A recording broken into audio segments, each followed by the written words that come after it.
You want to hear a sound test of the aluminum tofu?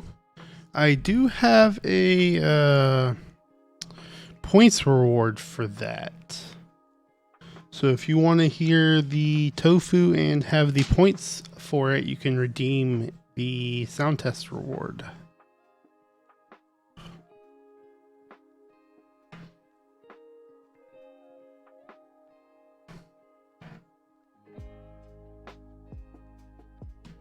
Oh, I did not update the keyboard I'm using.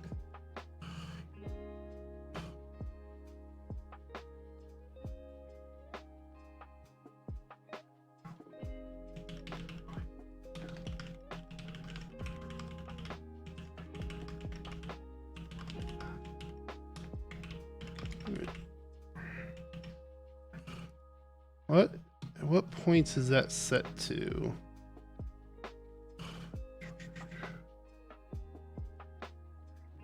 $3,000? Why did I make that so high? It seems really high.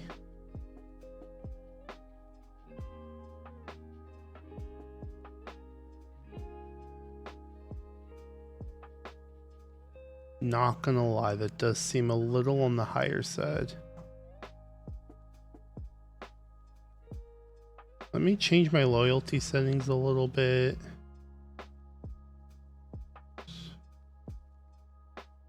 20 every 10 minutes seems low.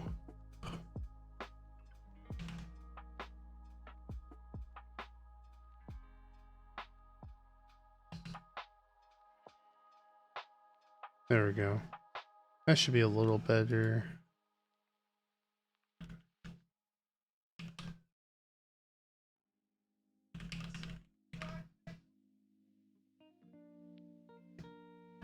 Okay.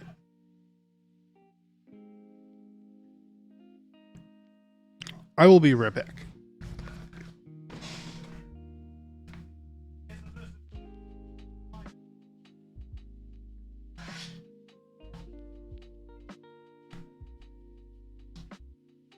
Because I feel like it, we're gonna go ahead and do it anyways. I don't know why I have that quite that high. Seems a little on the high side. I might lower that. Might lower that later.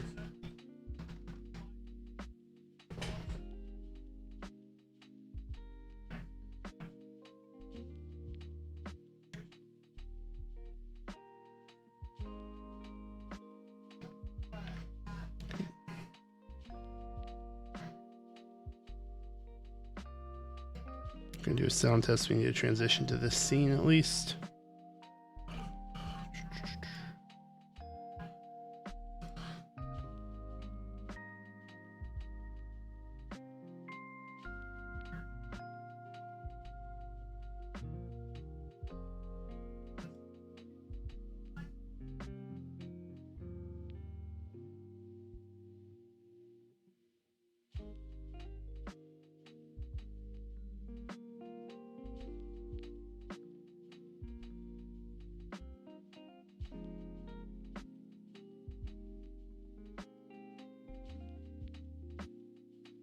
Okay, let me get the mic settings changed real fast.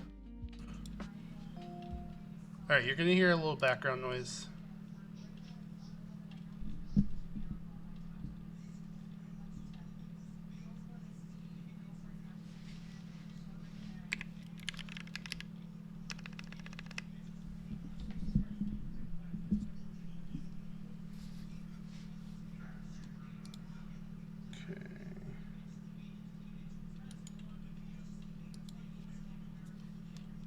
Here is the purple tofu. This has gator on hippos and a brass plate.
Yeah, so that's the purple tofu.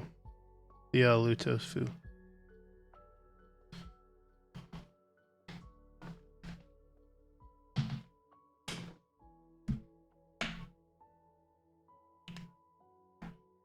It's a nice board to type on. I like brass plates a lot, so that's one nice thing about that board is it has the brass plate, which is really fun for me at least. Oops. What's up, Potato Keyboards? How's it going? See you over there on the TikTok live. Yes, Gmail laser. Technically, that one was Acco Neon, but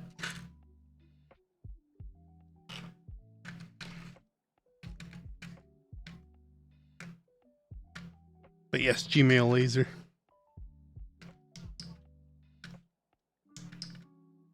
I never balanced out these wires to make sure, but they should be fine. Never checked them, but I'm not super worried because these are supposed to be pretty much guaranteed to be straight. Very few of the Owlstabs don't come straight.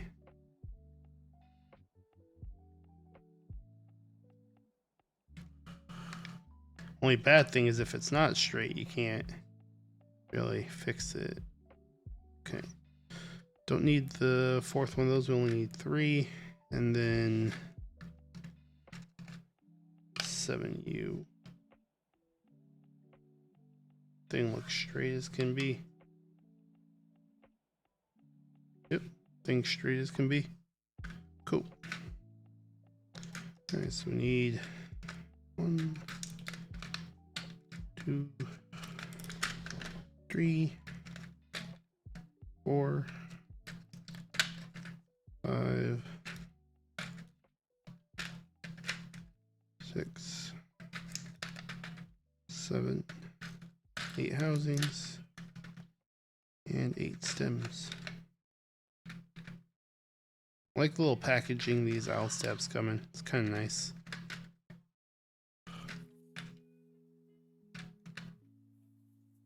Two, 3, 4, 5, 6, 7, 8. And eventually they're going to sell their Owlstabs in packages for Alice configurations as well. So if you look, they have 5. It might be easier to see on the other cam. We'll change real quick. They have 5 2U slots. 1, 2, 3, 4, and 5. So eventually they'll have the 5th 2U available when they release their Arisu board. So you can buy them specifically for Alice boards with enough stabilizers instead of having to buy extra sets. So, what's up, Ash K? We are building the Primus today. It's the one for the TikTok builds videos I did with the parts that were determined by all the TikTok video results.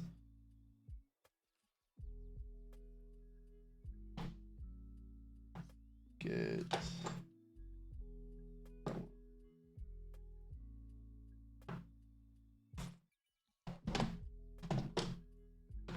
it is. Notification.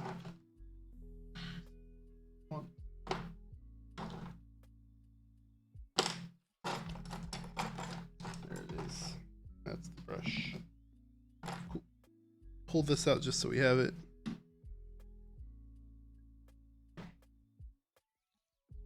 So we're just going to start with lubing our stabilizers as usual. I'm excited to try these out since these are the Owlstabs. I have not used them yet. This will be the first time I use them.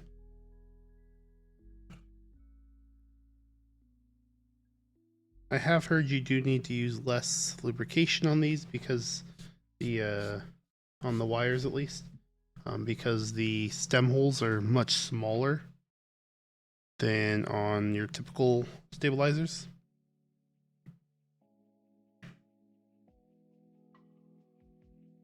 That's why also I'm using, one of the reasons I've been practicing using Krytox for stabilizers rather than XHT-PDZ. I've been using the 205.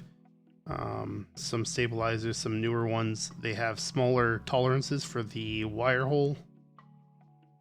So XHT-PDZ is more difficult to use on those because you can easily overloop if you put the normal amount on. It's a little safer with the Krytox.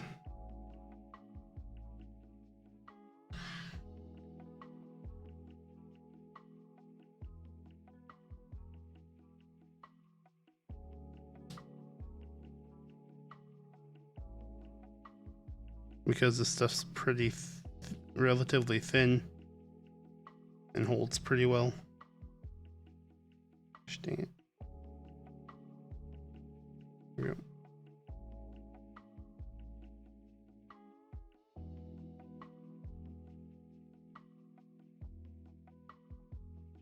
And then I can easily do a light layer on the wire and just use the syringe to finish it off, so I don't have to worry about overlooping. With the XHT, that's not necessarily possible because you can't use that stuff in a syringe. That stuff's way too thick to fill into a syringe, so you basically have to rely on hand lubing it. Which means if it's not sounding good, I have to take it completely off. So if I over lube, I have to take it completely off to fix it. So for stuff like Owlstabs, I don't think that would be recommended to use.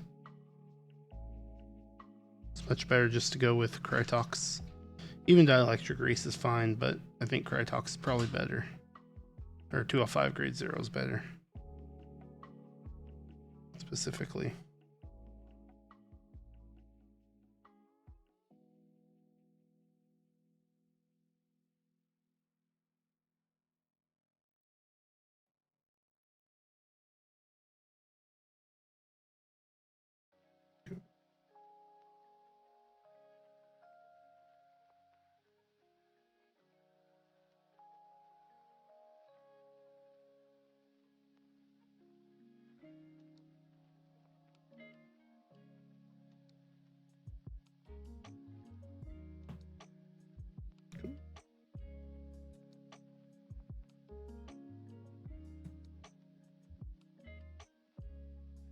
For everyone over on TikTok, I am live on Twitch as well, so if you want to check out the Twitch link in my bio and come hang out there, that's where I'm going to pay attention to chat the most.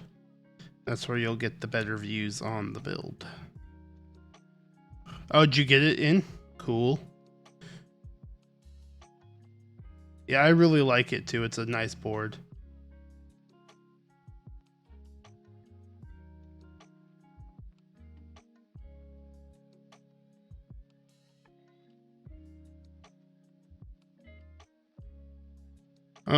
Do you take the board out, the PCB out of the board to put switches in? Because theoretically you should. If you don't, you should probably do it that way. It's a little safer for the hot swap sockets. And that'll prevent that from happening.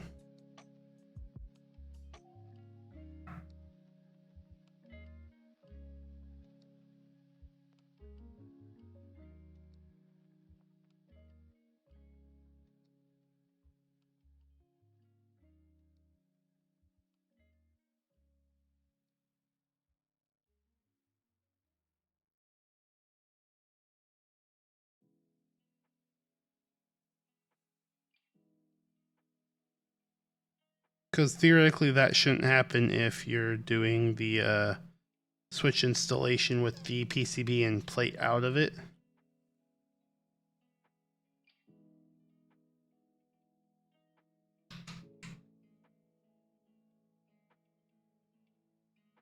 Come to think of it, I'm not sure you could really do switch installation properly on a gummy O-ring board if you haven't mounted, because the O-ring's not gonna stay very well.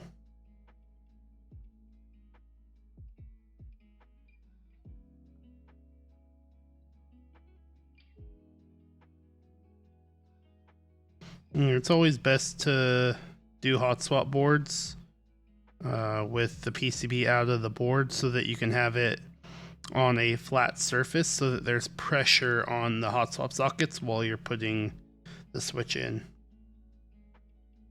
That way you're not putting too much pressure on the hot swap socket from the top of it, because that could theoretically pop the socket out and cause issues, give you issues with the sockets if you don't, if you put too much pressure on it from the top.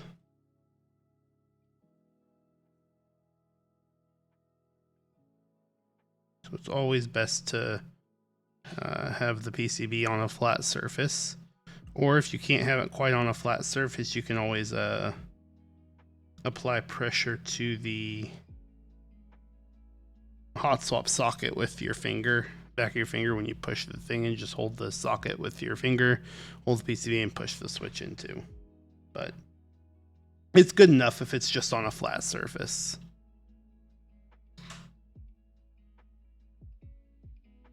Because that'll give it support from the bottom while you're pushing the switches in anyways.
I'm super excited to build the SAT 75 next weekend. I think that's when I'm going to go ahead and do it, unless I have something else to build.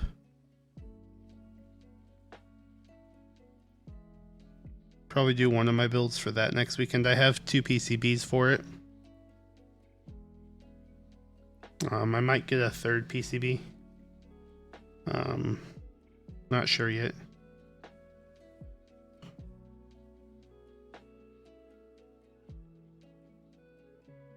I have like 4 different plates for it, so I think I might mil-max one of the PCBs.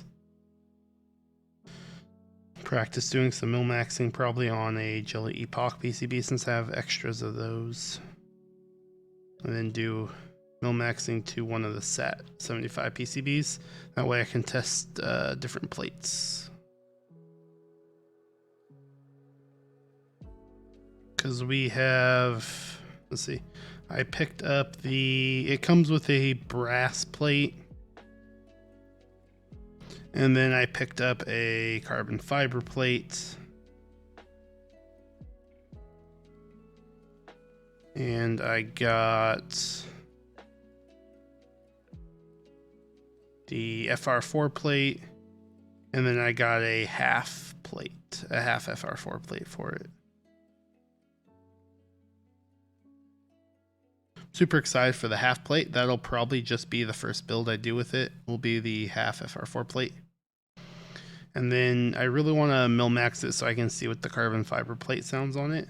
But if I don't mil-max a PCB, the second build will probably be with a carbon fiber plate.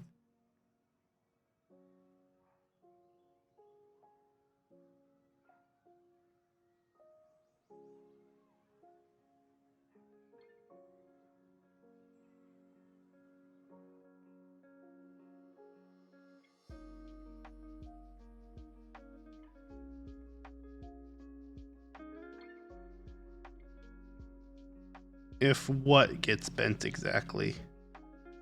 Are you referring to just the cord itself? Because you have the daughter board that connects to it, right? Are you saying the cord gets bent a little for the JST connector, or are you talking like the port?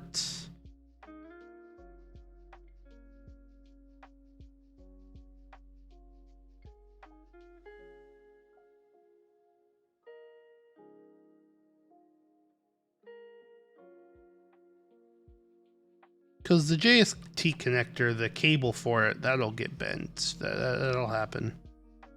That's pretty normal. They make that thing so long, it's going to be bent. It's just not, it's a wire, so it doesn't really matter. As long as you don't break the wire, it's going to be fine. But if you're talking about something else, any of the hardware, yeah, the cord's fine. It'll be, in a way, it'll be bent a little. It's not the biggest deal in the world. There's a little indent for the cord. You just try and keep the cord itself in that indent, and then the rest of it, it's so long, it's gonna get just kind of squiggly bent in the inside the case. It's not really the end of the world. As long as you don't break the cord, it's not a big deal, and the cord's not going to break easily, so.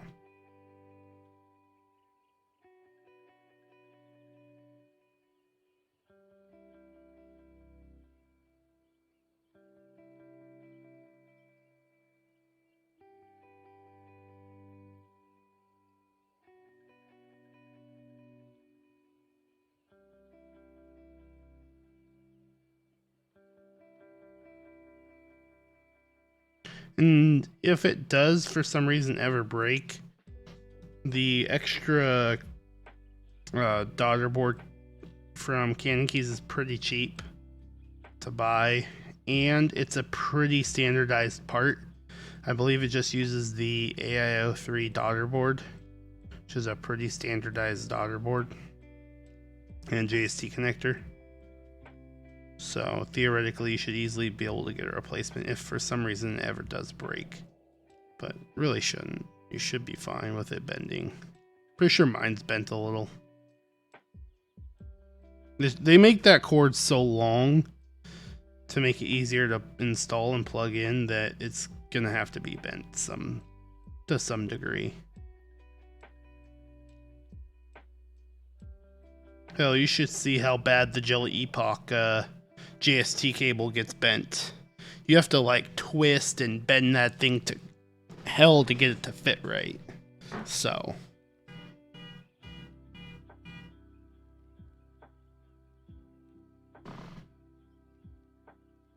and my cord hasn't broken at all.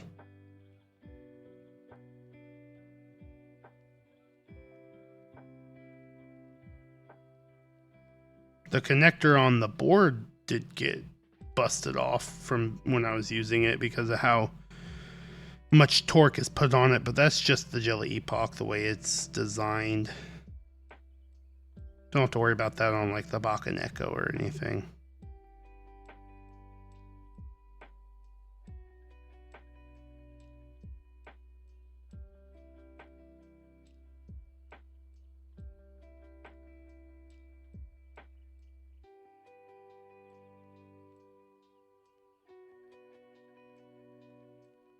Yeah, should be good. I think we're gonna go light on this just to make sure we don't overdo it.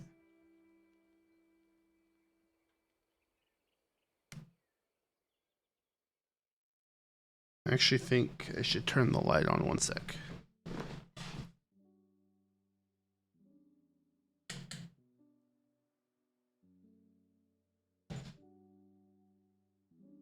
There we go. Give myself a little better light.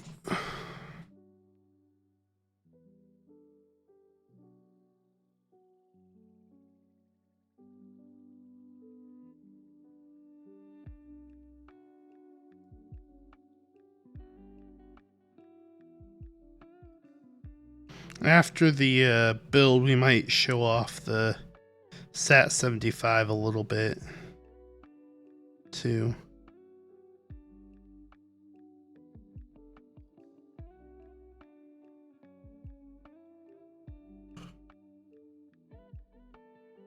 Let me turn myself on Do Not Disturb before I forget.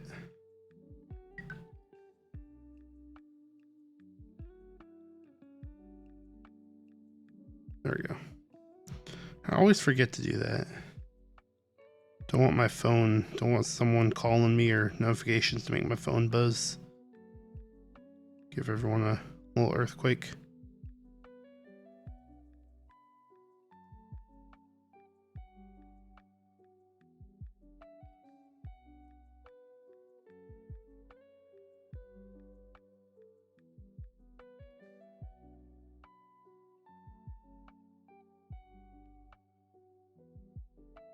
Yep. Said we're going light. Because if we need to tune it a little more, we can always throw the syringe in.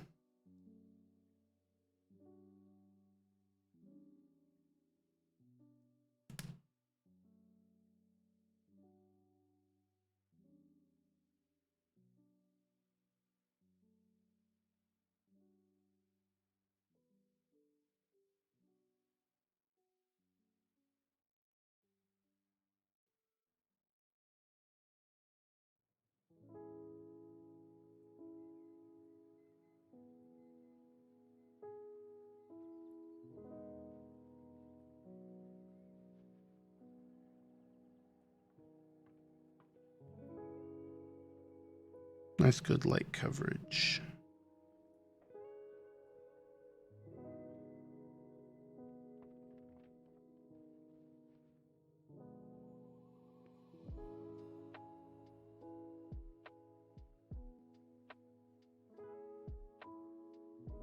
I'm very happy to get to test these.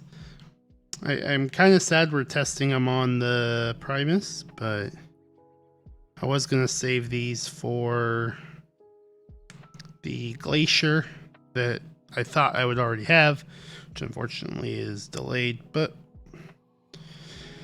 and I was like, oh, I'll just use them on the Sat 75 when I got it, but everyone wants me to use it on this, so that's what we're doing. If I like them, though, I'll pick up another set for the Sat. Since if I order these today or tomorrow, they'll easily get here by next weekend. So.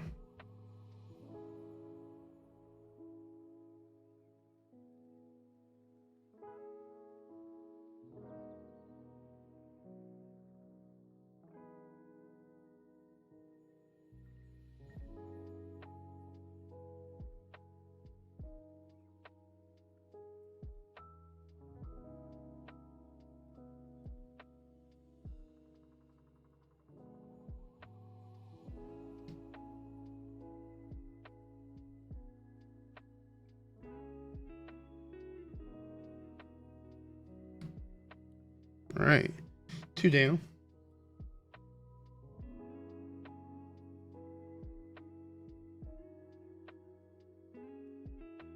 Everyone on TikTok, don't mind my calendar. I know it's wrong. I'm terrible at changing it and updating it. So one thing I don't like about calendars like that where you have to change the blocks around is if I don't remember to update it regularly, it doesn't get updated. But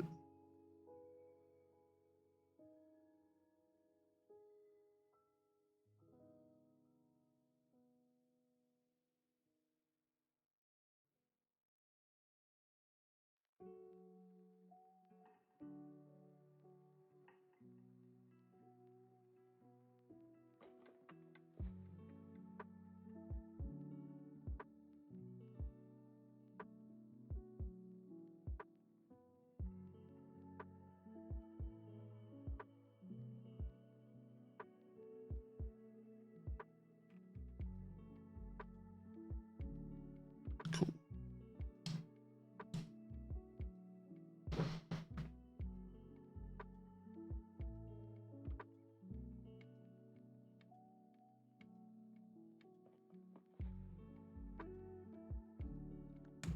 What's cool about these also is that there's so many of these in stock everywhere that they're not hard to get, which is very nice. They're not like the TX stabs or the stabies where they're nearly impossible to get. And you have people buying them aftermarket for 2 times their cost, which is insane. Stabilizers is not something you should be buying on the aftermarket.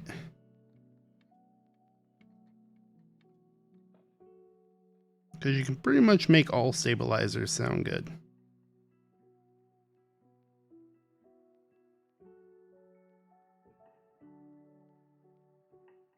There's just so many options that some of them, sure, they're easier to work with, but ultimately, stabilizers are just come down to how well you lube them.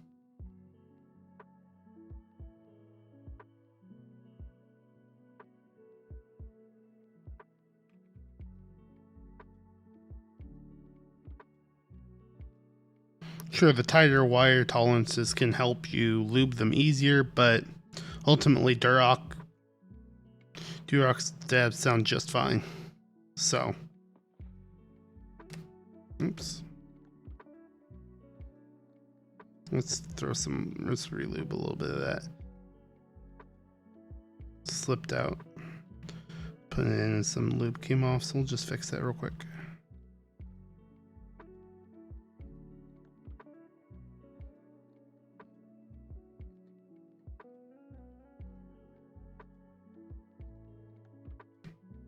Now, TX stabs are cool. I want to try and pick some up eventually, but it's like there's no reason to pay aftermarket prices on stabilizers. Absolutely no reason.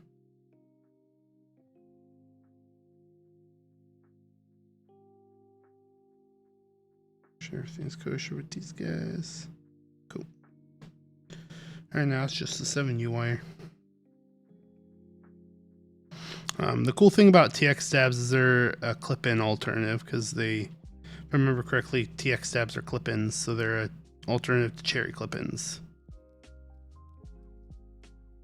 But, which is cool. I want to try TX stabs some point, but they're so hard to get right now because as soon as they go in stock, they sell out like immediately.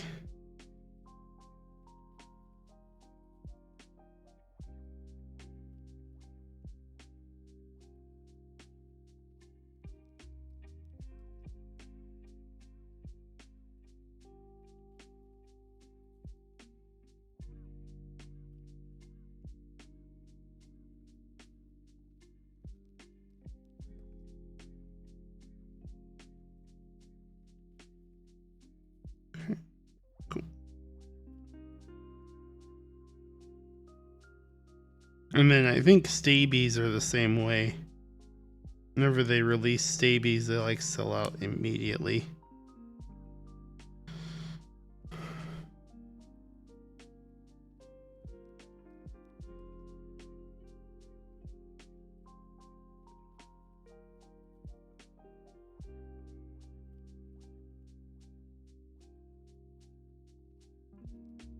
Hey, what's up? How's it going? How you doing today? Adrift Dab. Adrift the Beast. There we go. Ugh. Your name always gives me troubles. Nice. Prepping your F1. Pretty cool.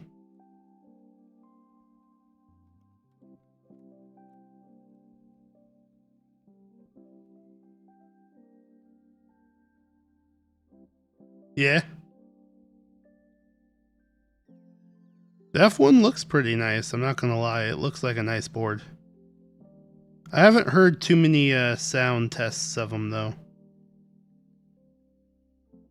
Because I'm more of a 75% person myself. I like TKLs, but 75 and 65 are my preferred.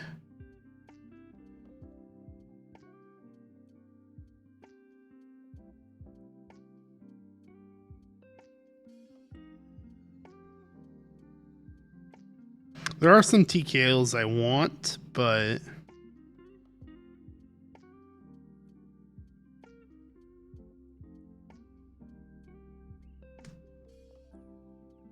oops. Let's go. There we go.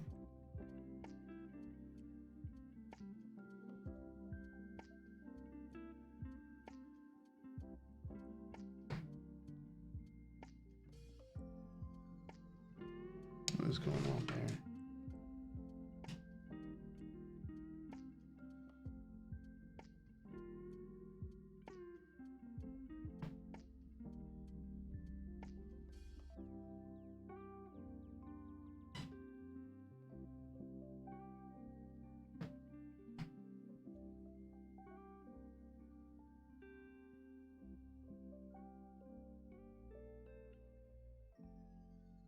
We look good.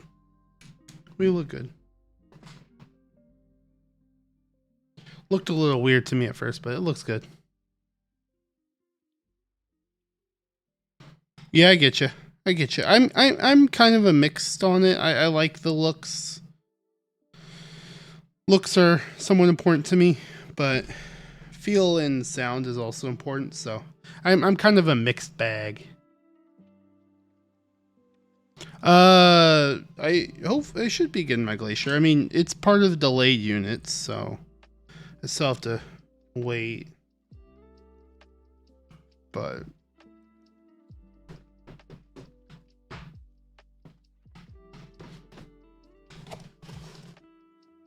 I get you. I get you.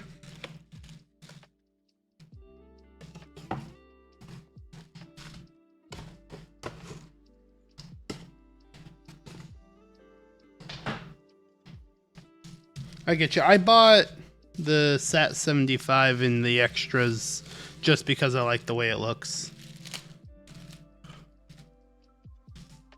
I also don't I also like top mounts. I feel like top mounts feel nice to me. So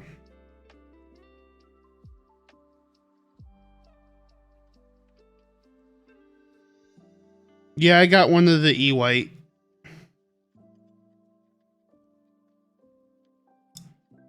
I went for the E-White.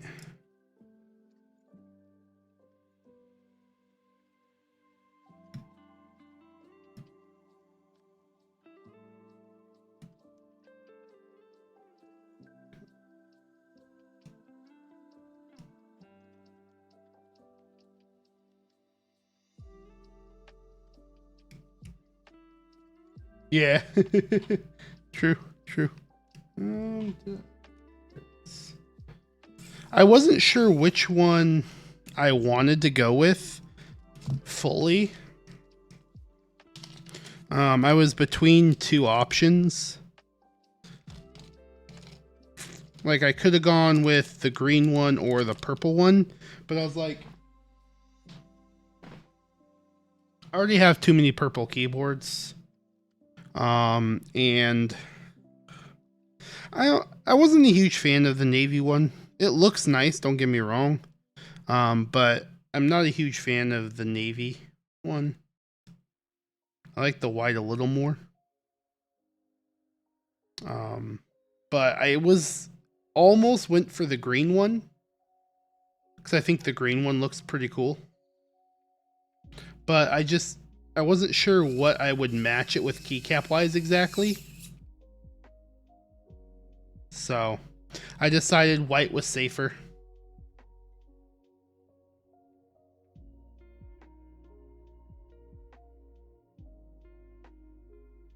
GMK Kaiju would look good on it. I'm sure this also would look good on it. And like British Racing Green would look good on it.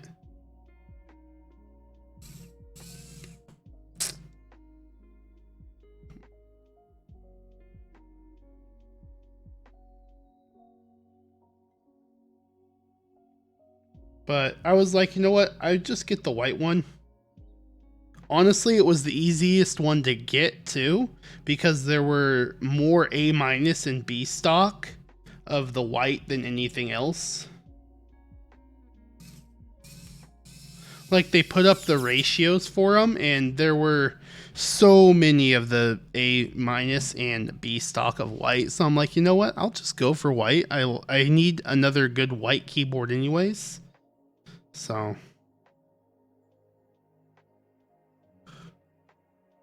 yeah, I know you're telling me about that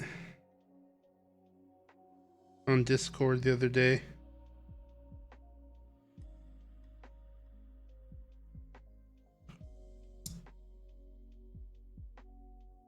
Oh, I bet. Bro. Desoldering boards is... I've had enough of it. I desoldered 2 PCBs for this Primus and had so many issues doing it. Yeah, no, I just use a solder sucker too. And so when I was desoldering this PCB, I have 2 of the PCBs for the Primus. And when I was desoldering this one, the thin pin on the switch always had just a little bit of solder left after I desoldered it.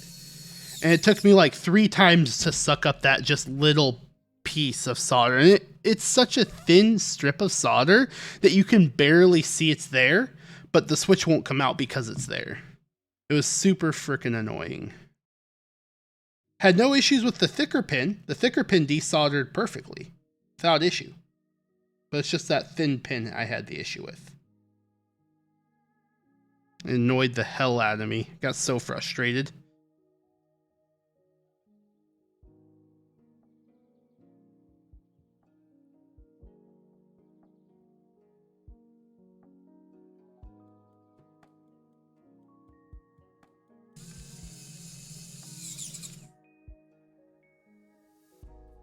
The worst part was no matter what I did, I couldn't, on the first try, get that thin pin on the switch desoldered completely on the first try. I always had to go back with a second solder sucker I have in order to get that little piece up. So that little thin strip is, it's not fun.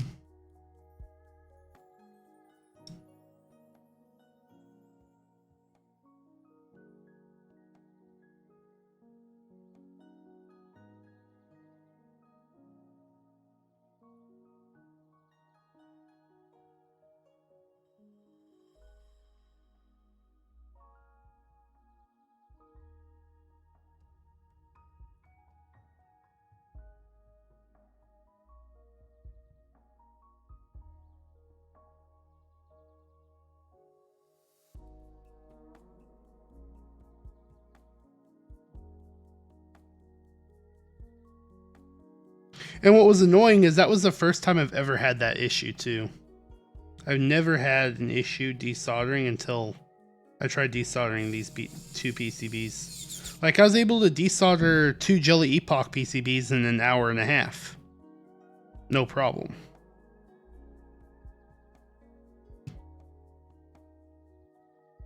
But this guy, each PCB took me just over an hour to do.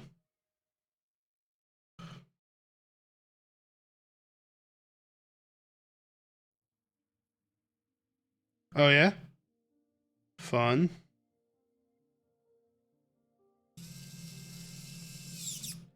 Sometimes I hate desoldering boards for other people.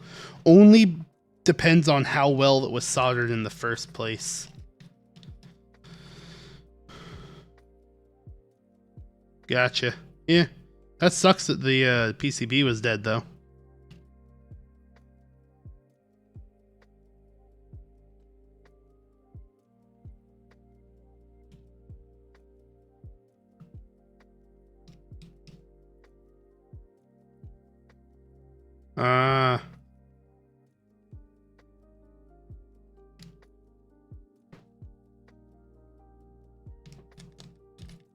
Yeah. That's good. That's good he was honest about it. They tried resoldering some of it. Yeah, like, I don't mind desoldering anything I've soldered. Typically, it doesn't end up being too difficult, except for in case of this Primus. But, as far as, like, you know, other people's boards, I desoldered Switch Couture Alice one time that I bought from someone. And the solder job on it was absolutely horrible. Not only did they use the leaded base solder, so it took much more time to get it warmed up, and even getting it out with the solder sucker was a pain in the ass. I actually had to reflow each joint and put a little bit of my own solder in there just to make it easier to suck up because of how little flux was in it.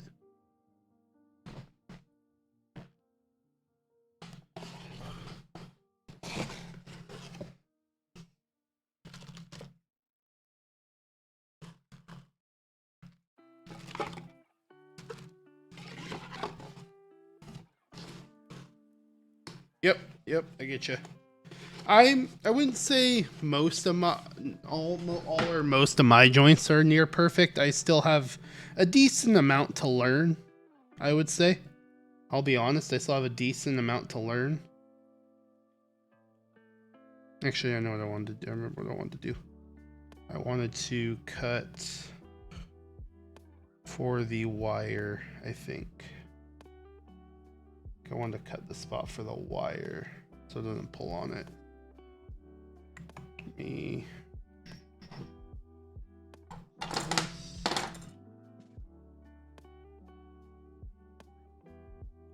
Yeah.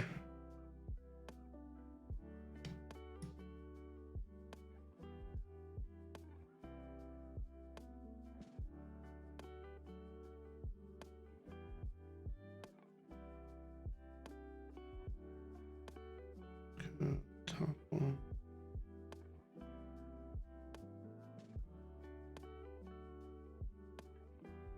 Yeah, I get you. Yeah, I never soldered anything until I started keyboards.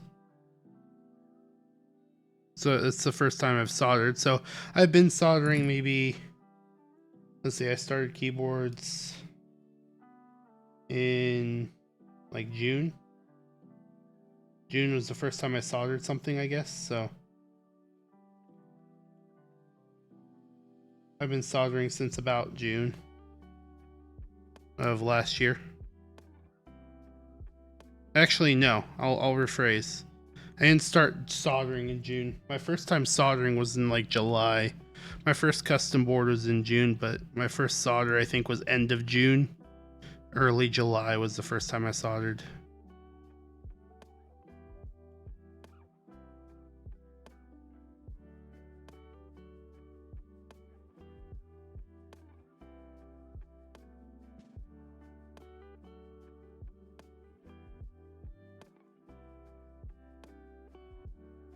Okay, we need to cut slots for...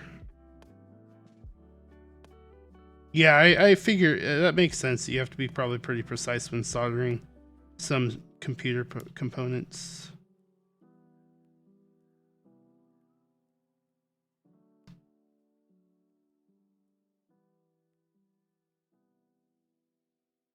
A little farther down.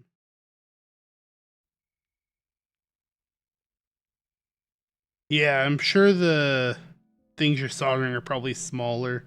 Yeah. Yeah, that would make sense too. Anytime the components you're soldering are smaller, I'm sure that makes it a lot trickier too. Takes a little more skill.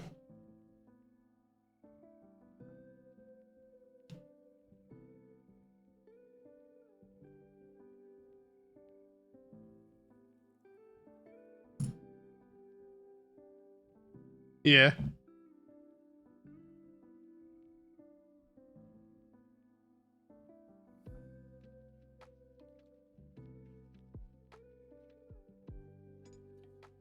Yeah. That's sitting just about how I want it.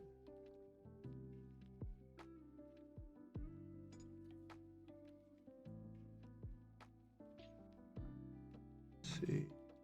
Actually, that's interesting.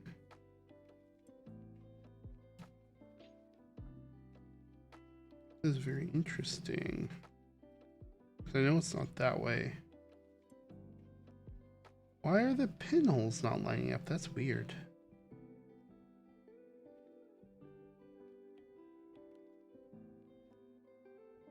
The pinholes are not lining up the way they should be. Interesting. It's okay. It's whatever. Maybe I just had it pulled too far up. That could be it. Probably just had it too far pulled up.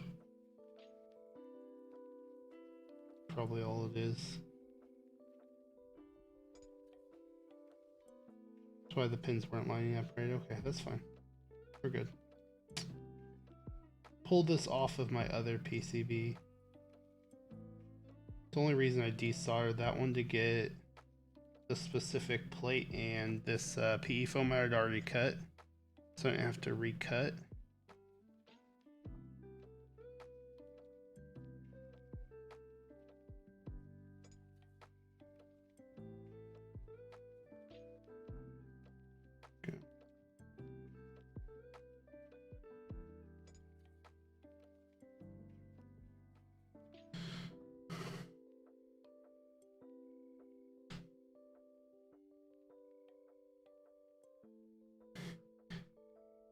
Yeah, I haven't really messed with the colors on the Bach and Echo since it's a aluminum case anyways.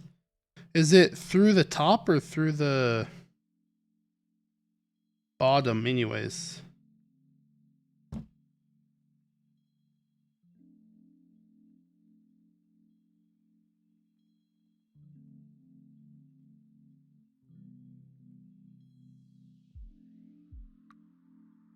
I built one too, I just don't remember because I wasn't paying attention to the LEDs on it.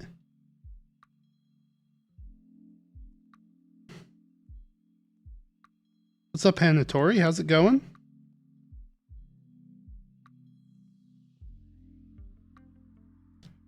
Yeah, I didn't care about the lighting on the Bach and Echo since unless you have specific keycaps, if it's through the top, it's not really going to matter. And then it's not going to matter going through the bottom if you don't have a clear case on the bottom anyways, if you don't have like a polycarb case or something, so. So I didn't even pay attention. I am doing good. We are just working on getting this PE foam chopped up a little bit to fit with the LEDs. Right here. The LED indicators. Because this one, last time I used it was on a different board that did not have the LED indicators, so I didn't bother cutting the little a little cutout for them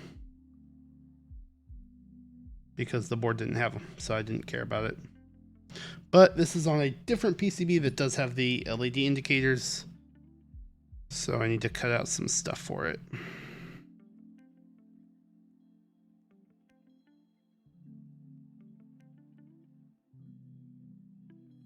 There we go.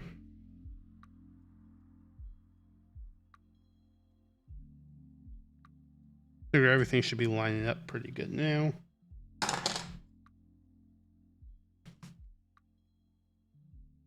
Oh, it's on the top.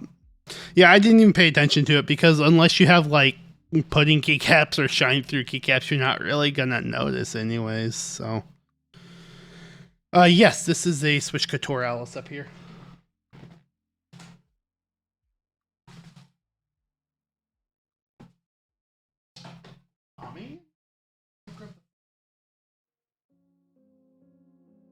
All right, I need to be right back. I need to go grab the foam. I didn't grab it. So let me go fish it out of the other PCB real quick. I'll be back in about 2 minutes.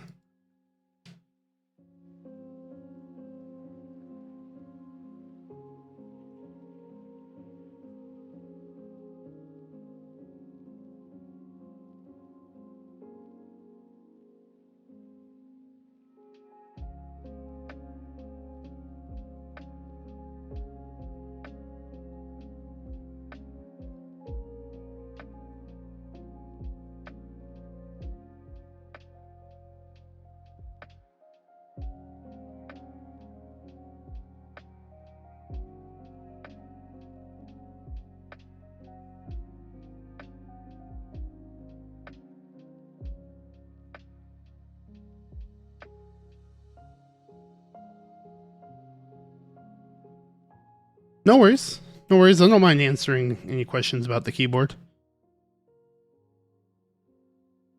But I was going to tell you that there is that command if you want the specs. No worries. No worries. Okay. Got our foam. Let's get our plates.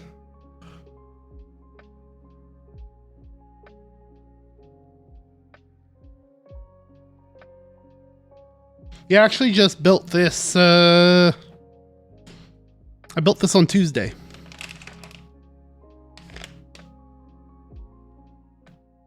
Music's a little loud, sorry. I just built this guy on Tuesday, so getting some use out of it. I love it. I love typing on this style of board. So I bought this from someone probably back in November, maybe. And I used it for a while, but wanted to rebuild it. So I had to desolder it and rebuild it. And so I used it for a while for when I first got it. And then hadn't had it for a couple months till I rebuilt it. And personally, like I said, I love typing on this style of board. It's so nice for long typing sessions. Super nice for long typing sessions. Boy, these are not going to stay in here very well, are they? This might be a fun one. Might be a fun one.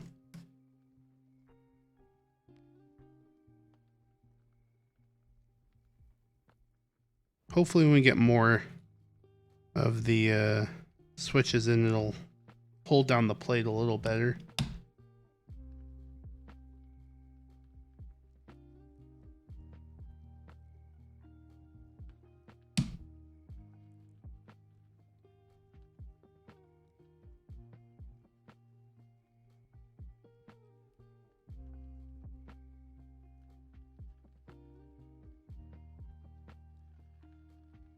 Yeah, if I had a good case for mine, I'd probably take it. If I ever went to the office, I'd probably take it too. But since I work from home, I do use it for work. Yeah, it's just the acrylic plate. I wish I had another plate for it just to do another like build to try out what other plates sound on it, but I do like the acrylic plate, so.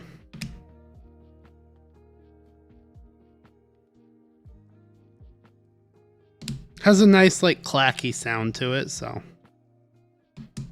Do stepped caps.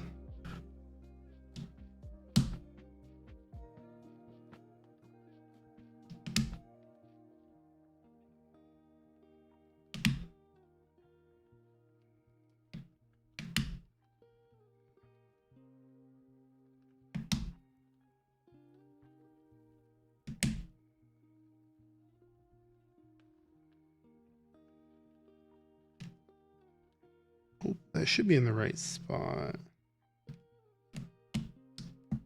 Make sure. We have the win keyless top for this, so I have to make sure we put these in the right spots. See if it's the right side. This is for the win keyless. I don't want to make the mistake I made the very first time I built this keyboard. The very first time I built this keyboard, I forgot I had win keyless. And so I put the switches where the Windows key would go. So I had to desolder them. Desolder the bottom row to fix it. Yeah, it's always the hardest part for me is making sure I have the bottom row correct. So I always pull out the keycaps before I do the soldering. I'll like pull out the keycaps just to kind of set them on there to make sure that's the correct spacing and the correct slots, because there's on a solder PCB there are so many different slots you can put the switches in on the bottom row that it can make it difficult.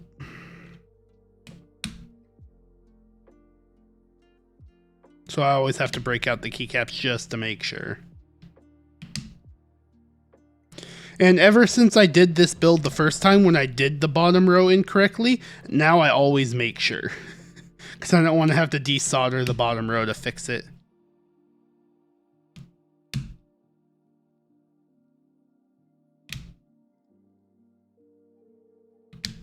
Also, we'll do a trip down memory lane and do a funny story. So when the first time I built this keyboard, the one I'm building right now it's the Primus75. And the first time I ever built it, I had the board for maybe a month before actually getting the chance to build it. So I completely forgot that I bought the Win keyless version from someone, as I mentioned. And so I did a 6.25U stabilizer because I forgot I had Win keyless, and I had never built a Win keyless before, so I didn't realize they all use 7U.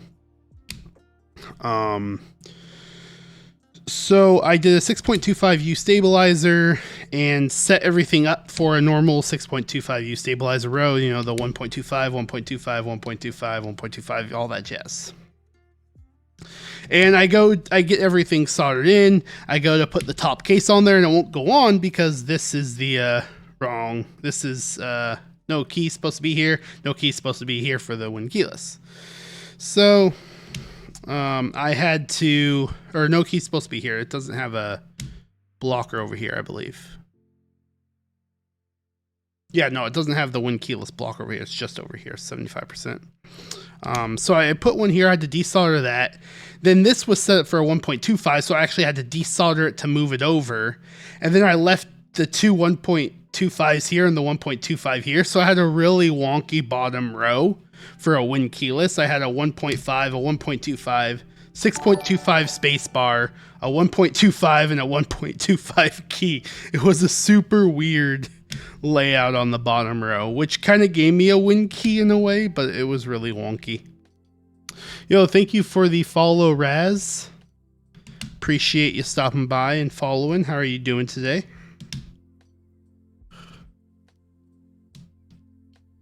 So yeah, it was really wonky and weird bottom row, but it worked. So I mean, not really a big deal as long as it works, right? So, but that was the first time I built a Win keyless board. I don't think any of my other boards are Win keyless or were Win keyless. Yeah, I mean, it was a laugh. It was a fun moment on stream. We had some fun with it.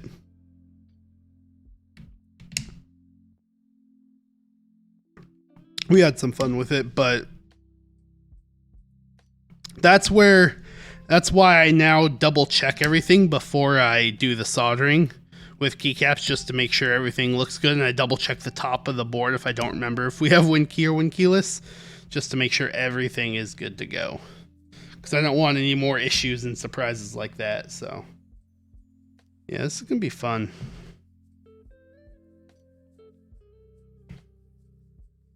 I don't know if this is gonna actually work with the foam. This is really, with the foam, this is tight fit on the PE foam, because the PE foam isn't the thinnest in the world. It's not super thick, but it's also not very thin. So we're probably gonna have to really solder this carefully, it looks like.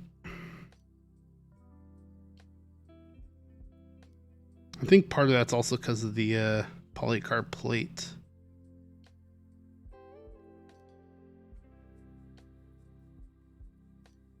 But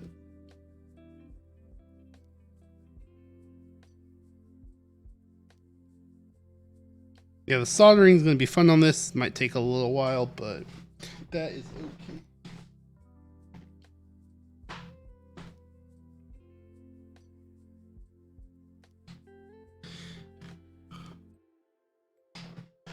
Yeah, it is. Personally, I would have done an alu plate on this build, but that's what happens when you have TikTok choose the parts. You're going to get a hectic build either way.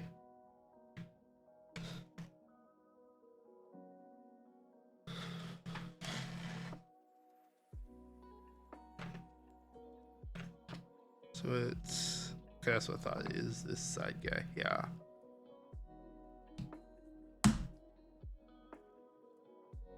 Cool.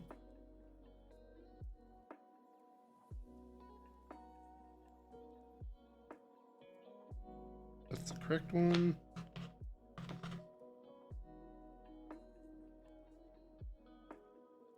correct.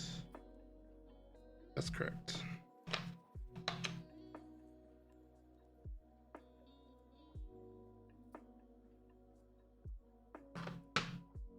Yep.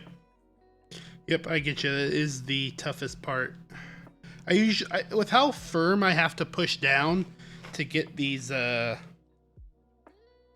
switches to go all the way through the PCB, I'm not too worried about that. Because, like, if you look, the switches aren't fully going through the PCB in most spots. They're just barely getting into the PCB. So I'm going to have to, like, push them like this to get them all the way through. Which is going to be annoying, but we'll do it. We'll get through it.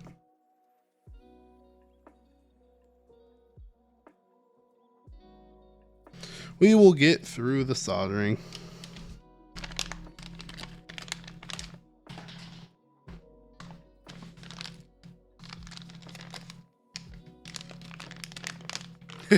Yeah. This will actually be the first time I've had to do that. I've never had to actually push the switch through while trying to solder it.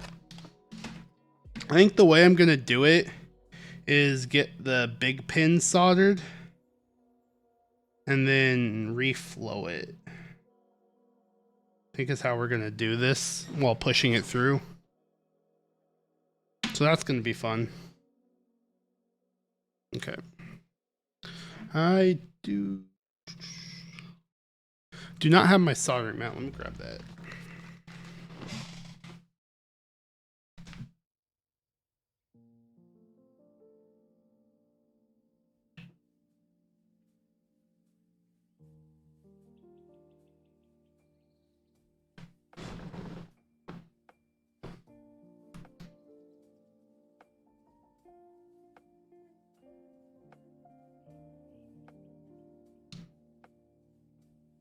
Oh yeah, I'm sure it took a lot longer. I'm expecting this to be a long soldering session.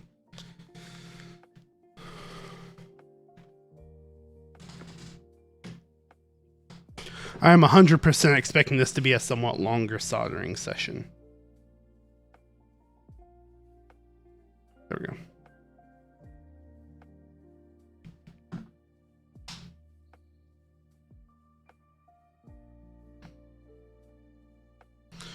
Is that how you did it though? Did you just do the big pin and then reflow it while pushing the switch through?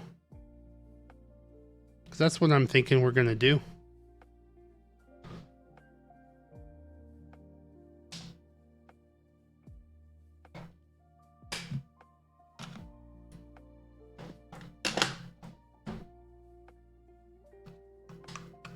Because theoretically, once we get the big pin soldered, the little pin should sit there and stay just fine.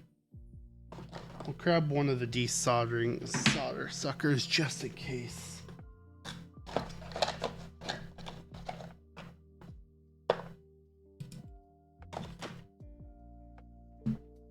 Yeah, the last time I used a PC play, I didn't have to do it, but yeah, yep. That's pretty much what we're going to do here. So, thankfully, the last time I used PC Play, I didn't have to do that, but we'll do it this time. What's up, Raz? So, how many keyboards do I have? Let's do a quick count. 1, 2, 3, 4, 5, 6. 2, 3, 4, 5, 6. 7, 8. I have 8 built. I'm building one right now, which will be 9. And then I have one more sitting unbuilt. Oh, and then I have one in the closet in its case. So 10. 9 of them built. One will be built next weekend.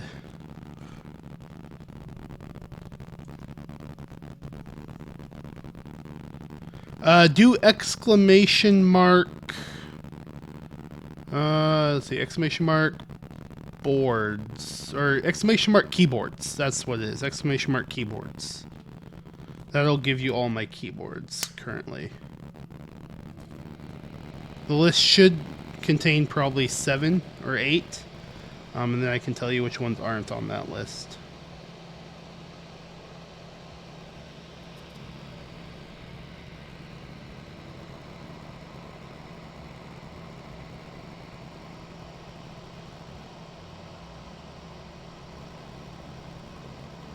Go. Perfect. So yeah, so we got the Time 80, the Melody 65, Zigzag 60, Tofu 60, Alu, Primus, which is what I'm working on right now, so that should come off the list. Alu, let's see, Molly, which I love the Molly, Acrylic Tofu. The Switch Couture Alice I just built on Tuesday that I was using earlier is not on that list. I actually think my Bakaneko 65 is not on that list. I need to update that. Do need to update that. You need to make a spreadsheet? Yeah, I just made a spreadsheet of all the keyboard parts I have. Not too long ago. Someone I did a build for recently asked if I had like a sheet of all my keyboards, and I was like, no, I don't. And he shared his with me.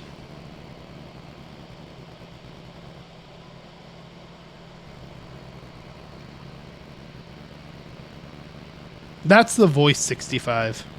The Voice 65 has the side scroll knob on it. The Melody 65 is a KBD fans board.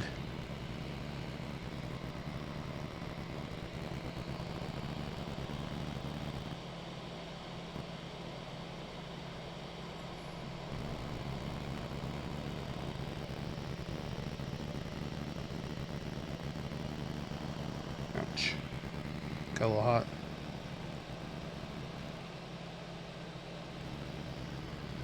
All the way through? That's not all the way through.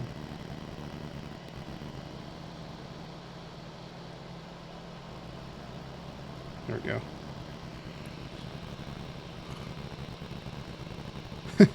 You want a sound test of the Bakaneko? Yeah, I can, after we get this build done, if you're still around, we'll do one of the Bakaneko, yeah. I just want to get this soldering done. I don't want to stop mid-solder after starting the soldering because I have to get everything moved to do the sound test. So, yeah, after we're done soldering, we can do that.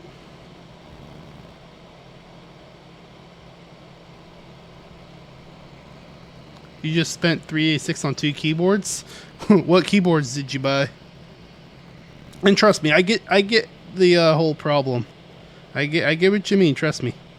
I just bought the SAT75 on Monday, so that was $760 down out the window.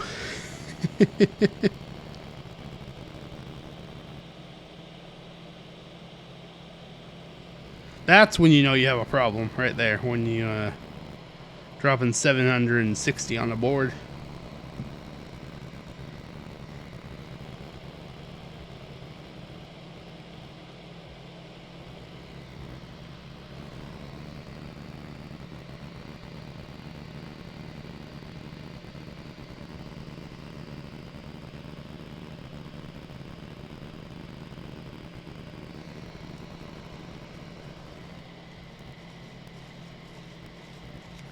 Nice. At least the aftermarket for those shouldn't be too bad, right? Because those aren't like crazy boards or anything, so that the aftermarket for those shouldn't be too terrible.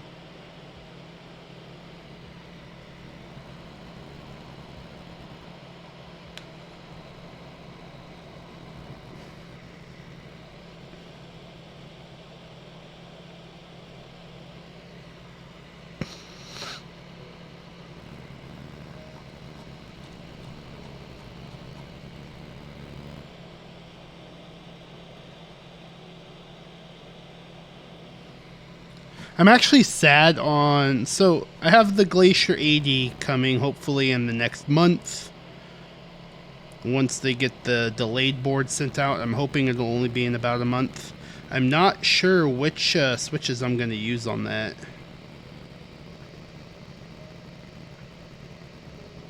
Do I need to reflow this side? Let's see. .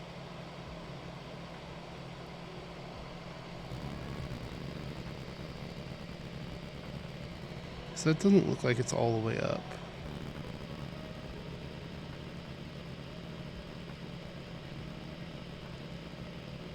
This should be fine.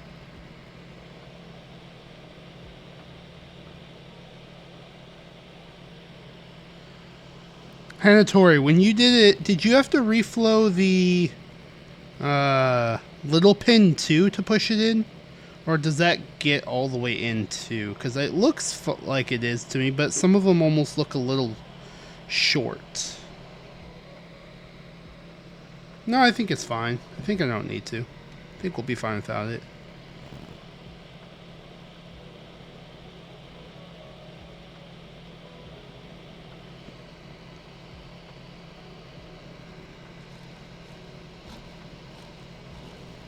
Nice. What board, Creamy? What $420 board you gonna buy?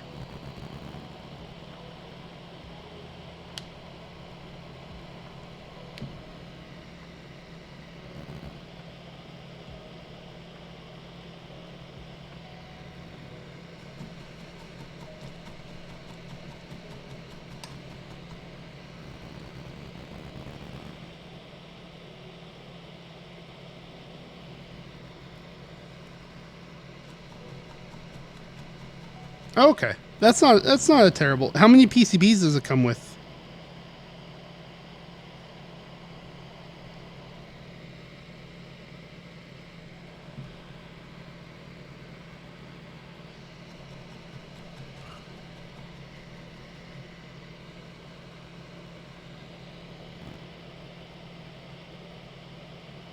Because that's not a terrible price for a Thera.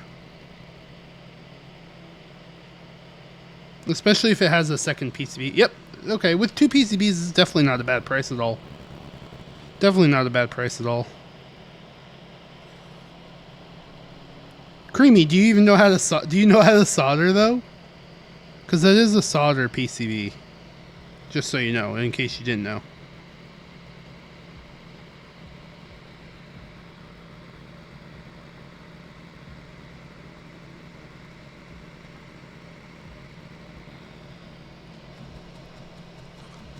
What do you think of the angle, Hanatori?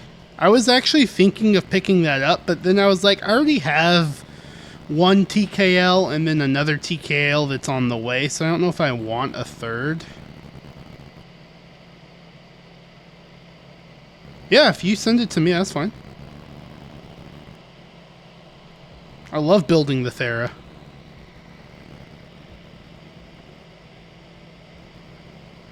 There's a really fun build.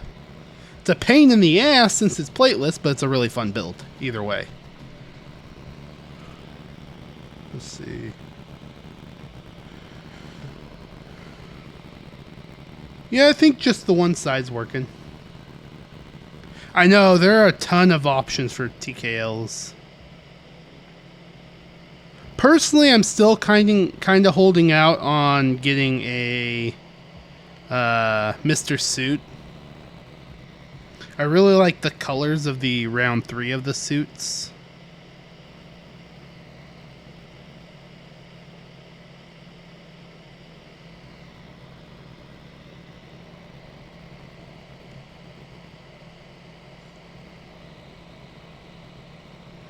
I don't think I've seen the Phoenix.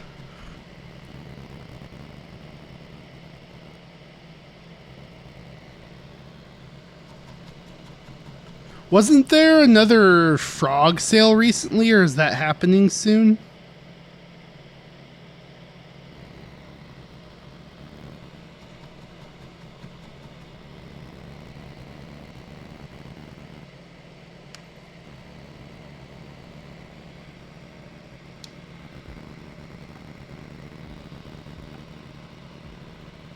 That's what I thought. I was honestly a little sad that I missed the frog drop. I was gonna hop on that. Yep. I really like the way the purple one looked. I need to stop buying purple keyboards though. I have so many purple keyboards.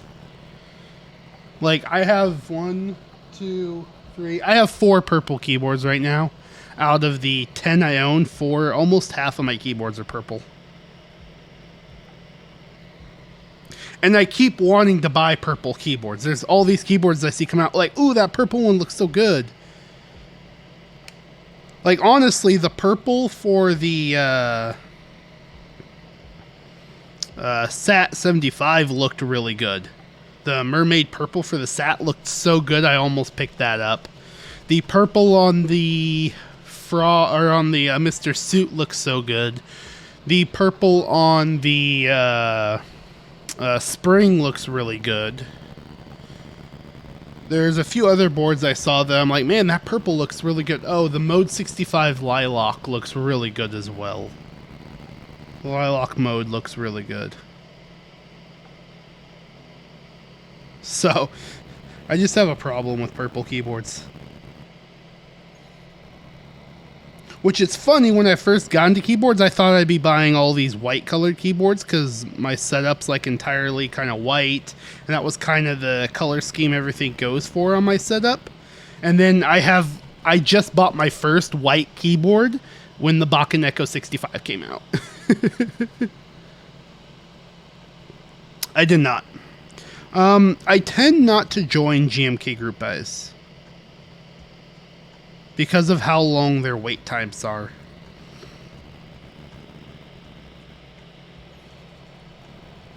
I'd much rather just wait for extras. Ooh, that one did not work so well.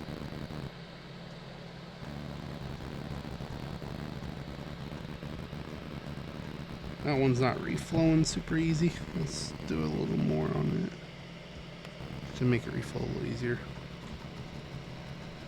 Yeah.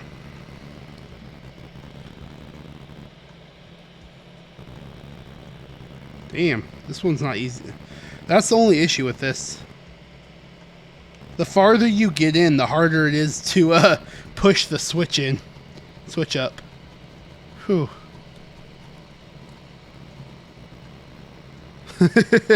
Yeah.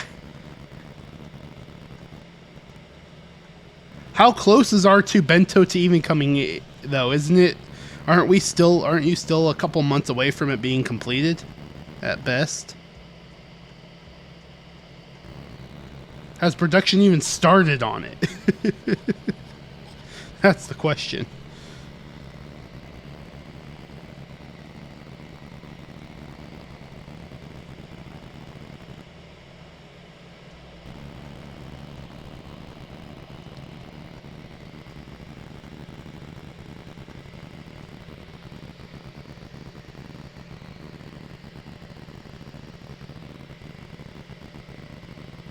This is looking pretty good.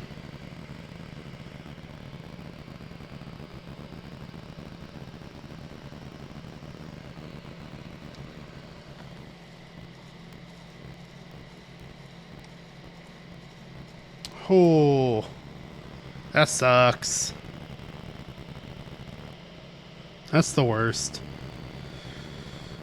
I know buying aftermarket sucks and everything, but that's how I tend to try and do it. Aftermarket and extra sales, honestly, rather than waiting.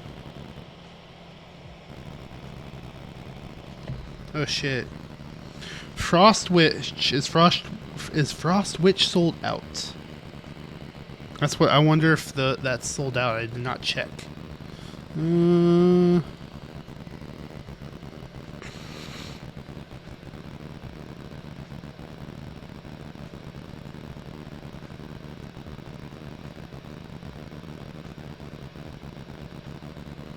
Did they sell out? Yeah, they sold out, didn't they? Did people buy them? So Switch Mods was doing a sale of some extra keycap sets they had. 15 Frostwitch, 5 Metaverse, and 5 GMK Alter. And they were starting at $300 per set. And every 1 hour they went down 10%. So I'm trying to see if they already sold out. I wonder if people bought them at 300. They probably did. I'd be surprised if they did buy them at 300.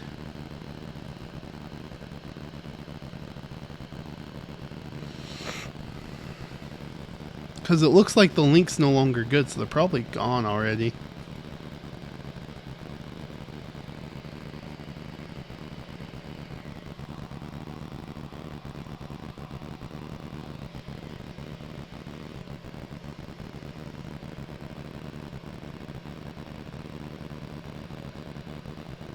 I'm sure they probably did. I know some people are like, I'm going to wait till it gets almost down to extras price or below. And I'm like, it's not going to be there that long. I really doubt they'll be there that long.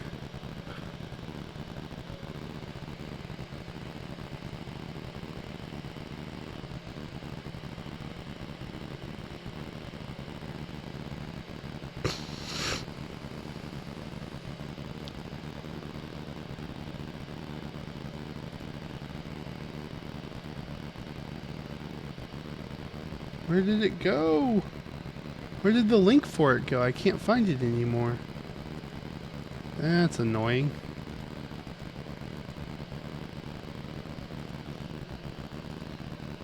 The page isn't found anymore, so they probably are gone.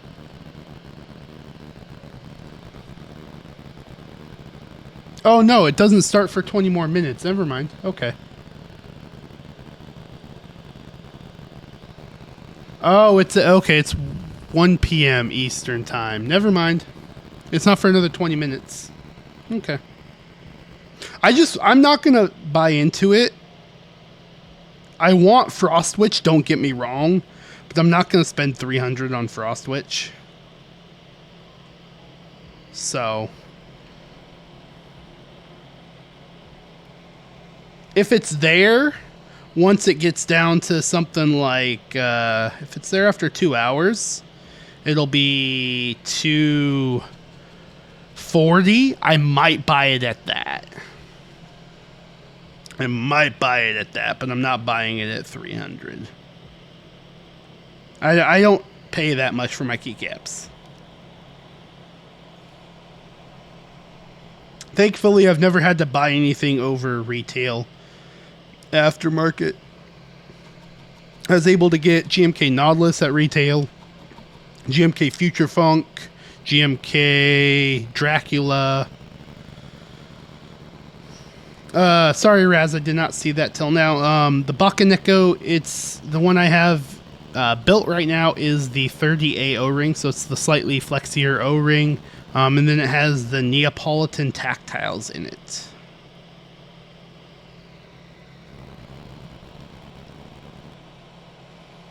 In 20 minutes, Switch Mod is selling some extra keycaps sets they have. GMK Frostwitch, GMK Alter, and GMK... I think it's GMK Alter and GMK Metaverse, I believe, are the three they're selling. They're doing an extras drop for it in about 20 minutes, or about 20 minutes. Didn't see what time it was yet. About 20 minutes, and they're starting at $300 a set, and every 1 hour the price drops 10%. So it'll after 1 hour it'll be 270, after 2 hours it should be 240, after 3 hours it'll be 210, and then after 5 hours, 1 2 3 30%, 30, 60, 90. After 4 hours, it'll be 180, which is your standard extras price. So if it's up for 4 hours, I'll buy it, but I highly doubt Frostwitch will be there that long. Frostwitch is very sought after. People like that set, and I know why. It's a nice looking set, but not worth that much to me. I got the zinc weight on my Bakaneko. I wanted the extra heft it provides to it, and the extra weight the zinc provides over the silicone. Dampening wise, they're going to affect pretty much the same. It's just the zinc is going to provide more weight than the silicone one does. What's up, Roach Tech? Just saw your message over on TikTok. If you haven't yet, join the Twitch stream. You'll get a better view, and I'm a little more paying attention to chat there. And that's for anyone over on TikTok.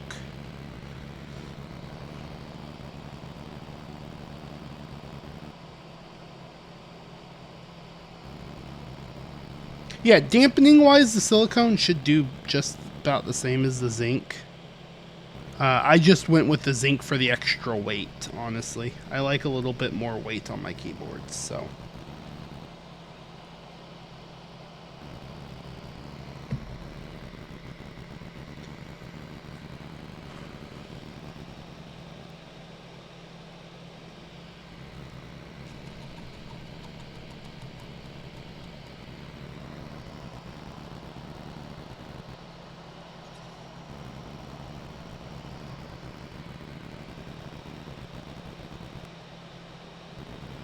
At least when we finish this build, we won't have to do too much to the case, because the case is already put together from my previous builds. So even if this, even though the soldering is taking some extra time, it should end up being about the same as a normal build stream anyways.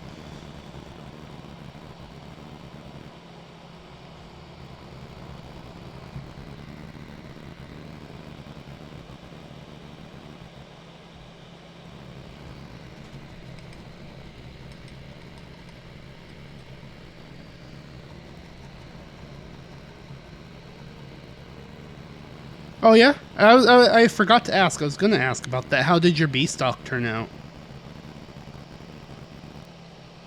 So you got no dents in it? How bad are the blemishes?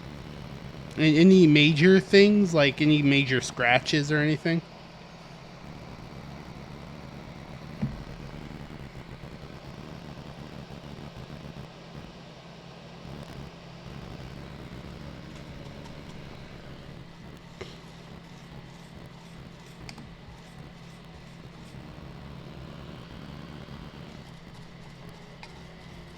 On my set 75, I got the A- stock because they had three options. They had A stock, A- stock, and B stock. And I'm going to be perfectly honest. Literally have no idea what makes the board I got A-. Looks perfect to me, so.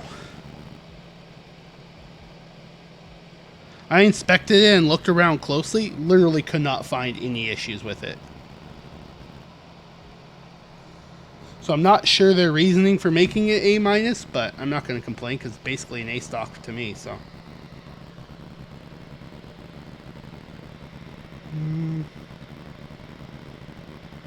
Could go a little farther in, I think. Let's try and do it one more time.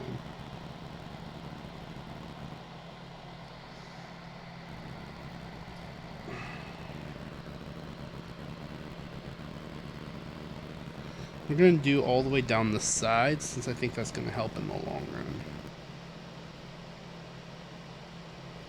If we do the sides and get those done.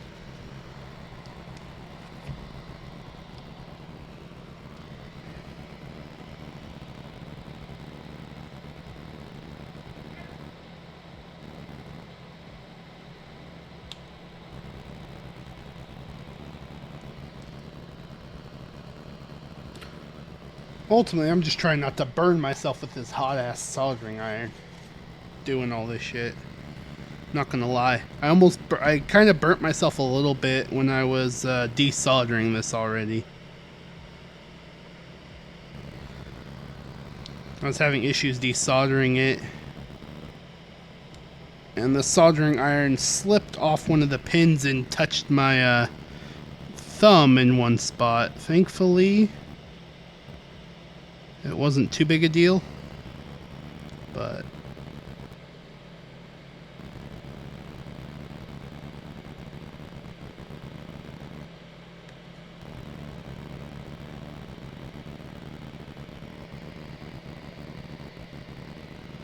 I got my thumb off the soldering iron pretty quickly, so it didn't really burn myself. It was a quick touch, but that's the biggest issue I've ever had. Thankfully, with all the keyboards I saw, I've never really burnt myself, which I am very happy about. So I'm not gonna lie, when I first started soldering, I was a little nervous about burning myself with the soldering iron. To be perfectly honest, I am kind of a klutz sometimes.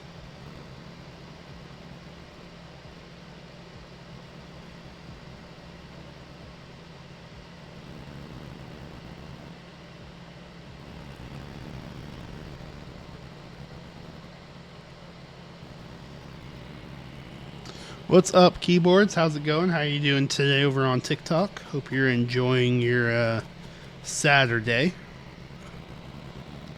Alright, let's try and get down this side a little bit too. Do the same thing on the sides just to make life a little easier overall, I think.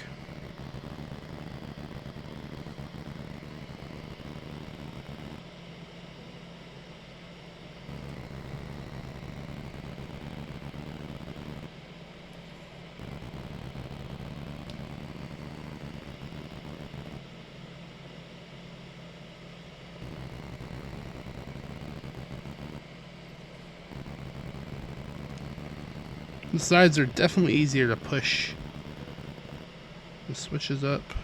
But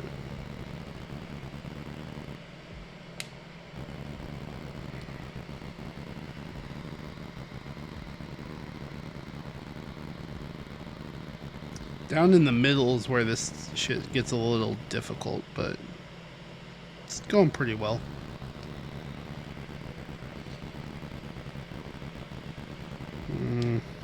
Let's do it this way.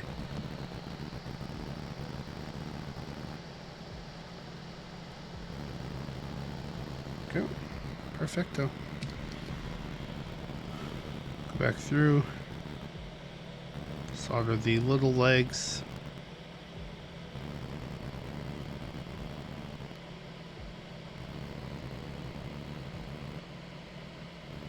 Cool.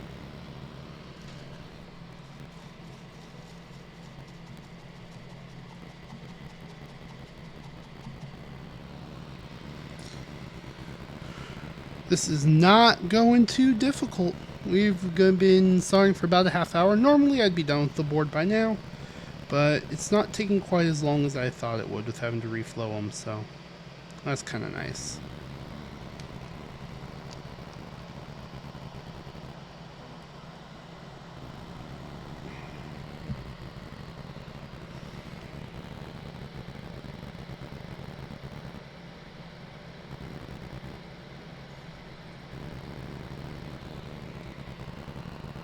These ones in the middle really are not going through the best.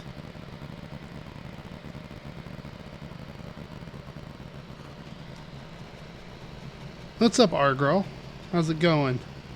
No, we're about halfway done soldering this PCB.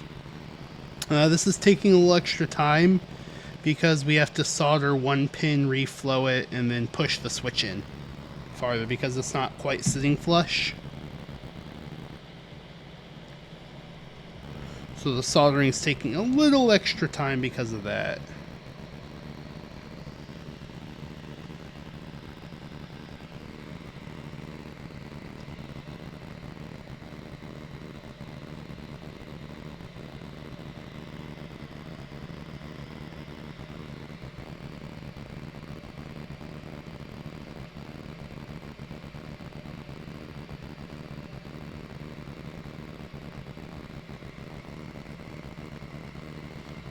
I think we're going to go ahead and do the bottom row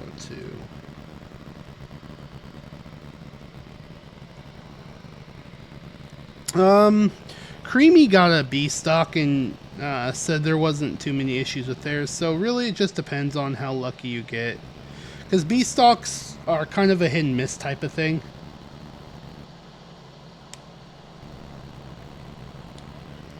I personally got an A stock one. But it just depends on how much you care about there possibly being any damage to your case. Because again, B stock could have all the things that could cause B stock are, you know, things like a dent on the case.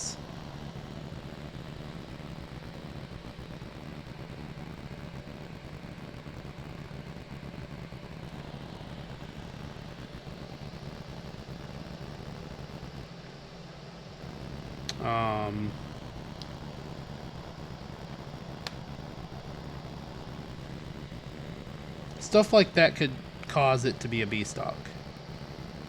So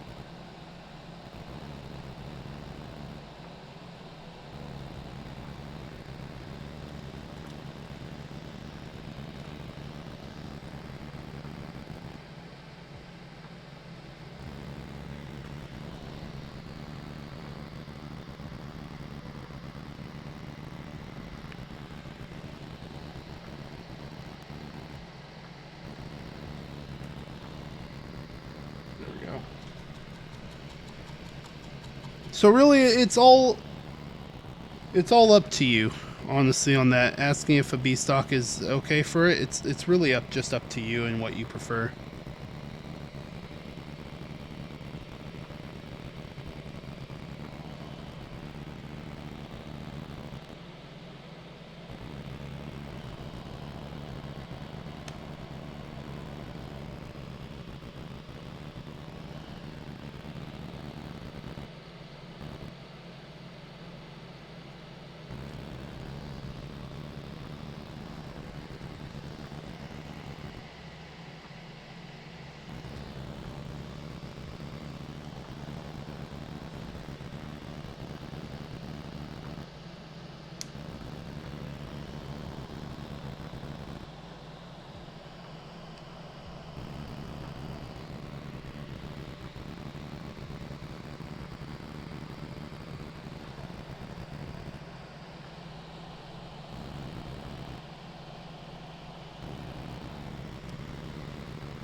Alright, we're just about done with the bottom row.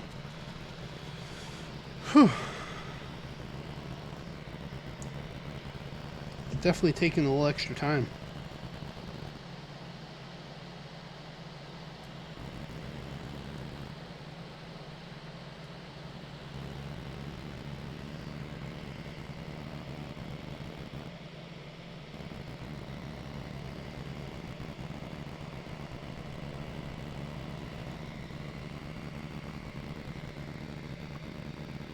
Right.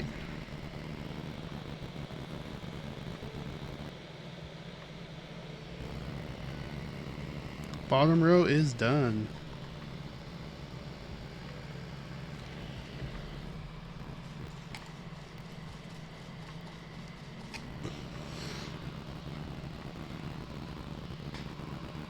Let me grab a quick drink. Let me hydrate a little bit here.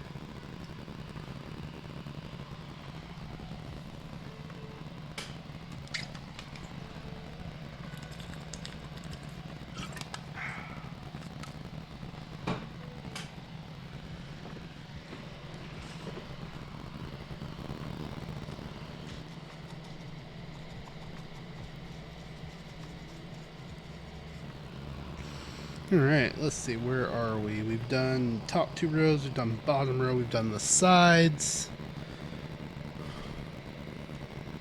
I wonder if these can start to kind of push in there a little bit and stay a little better now that we've gotten all that done.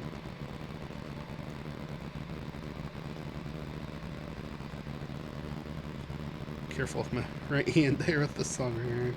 Not really. Still pretty much falling in, so we'll just keep at what we're doing.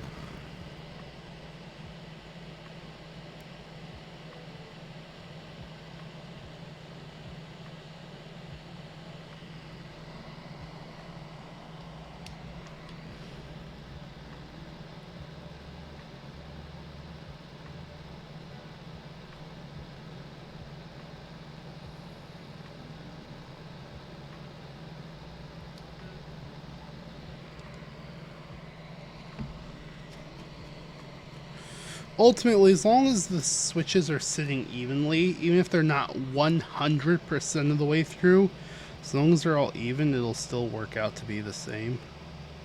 It'll still end up working out.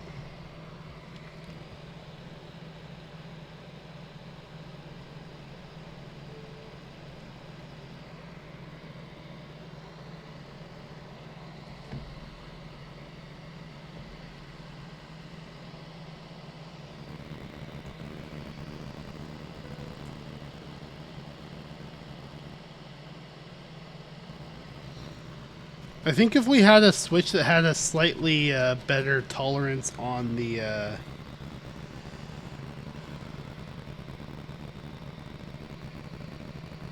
hopefully the space bar is not too far. I might have to work on the space bar. That might be too far down. Meh, should be fine.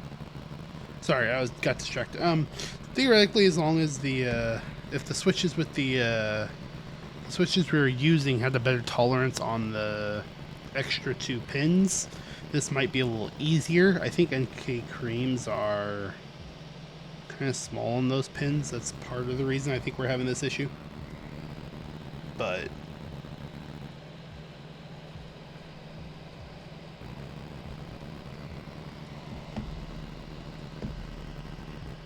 I think this row's gonna be pretty easy.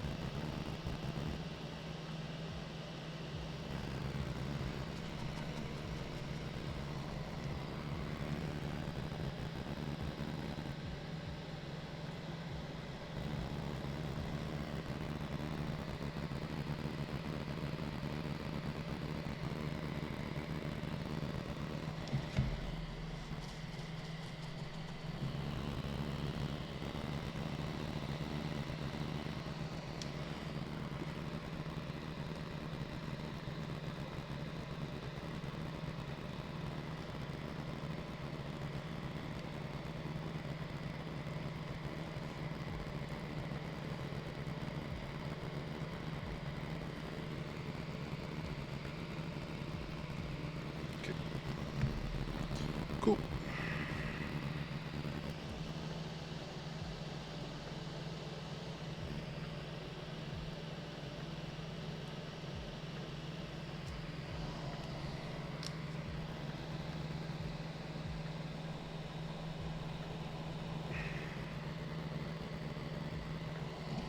That one didn't work very well.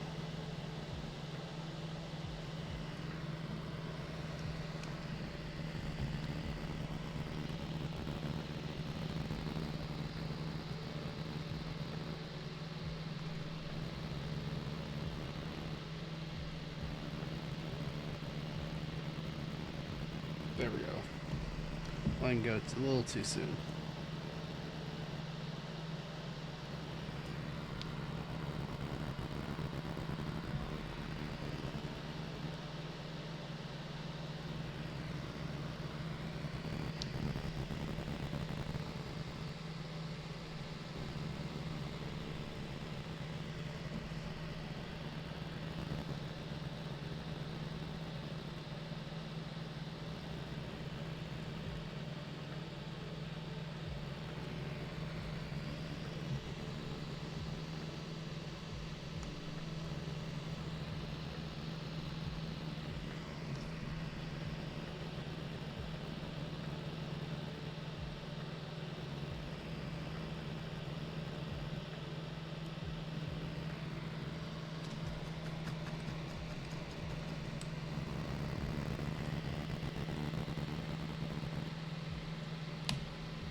Be careful with this space bar. Yeah, there we go.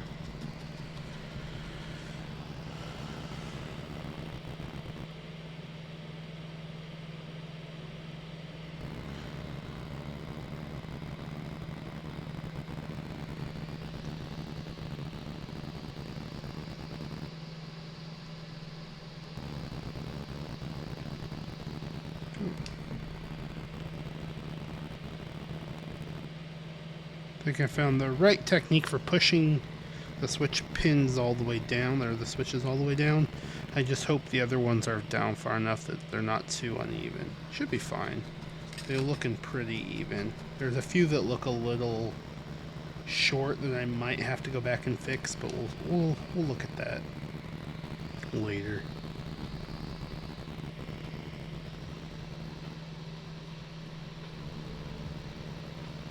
That's definitely something I can worry about off stream.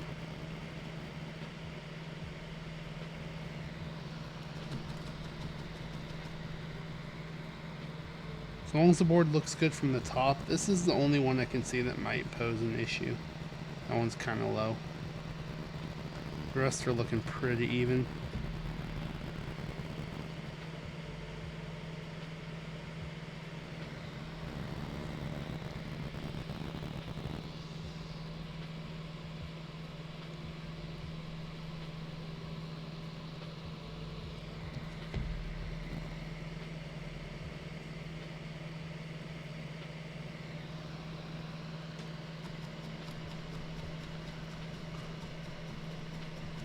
I personally like the way. Are you talking about the Bakaneko, right? I was even talking about the Bakaneko. Personally, I really like the Bakaneko white.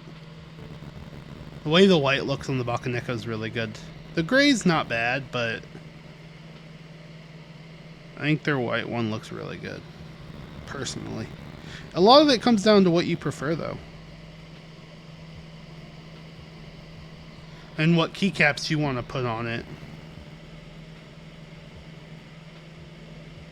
One of the reasons I got white was because I have some keycaps that go great on white boards that I haven't had a chance to use. So it gave me a chance to use those.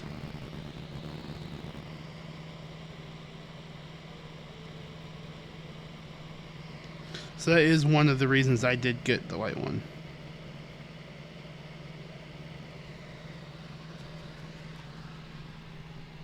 I want to double check, make sure none of our other pins, none of our switches are bent. Because that would cause an issue if any switches are bent, and I don't realize it. But they're looking pretty good. Okay, yeah, we're looking pretty good. But yeah, it is going to come down somewhat to your preference. But I think their white case looks good.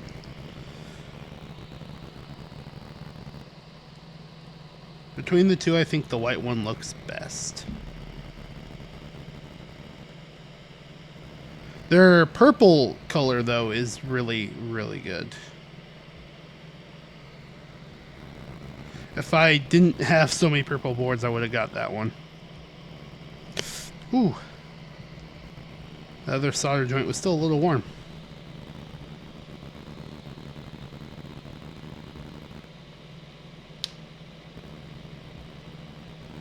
Go.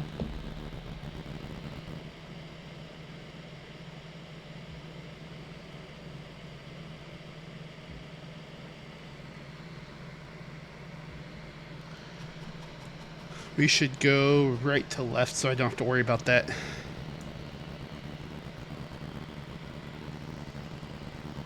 Let's see if those switches, if those keycaps are all sold out already.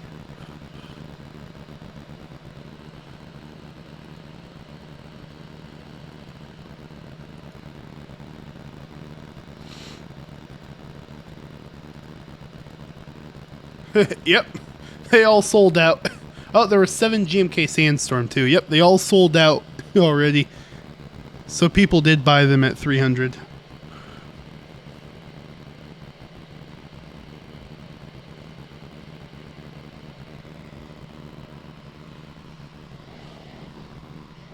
So yep, people did buy them for 300. Hanatori, if you're still here. People definitely did buy them for 300.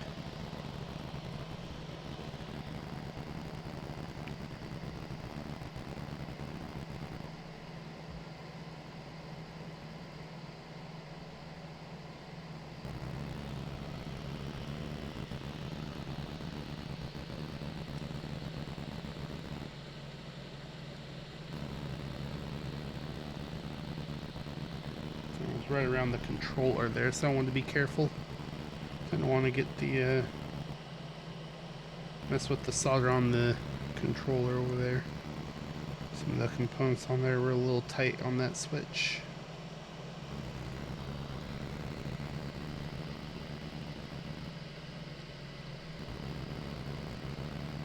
Getting in at a weird angle.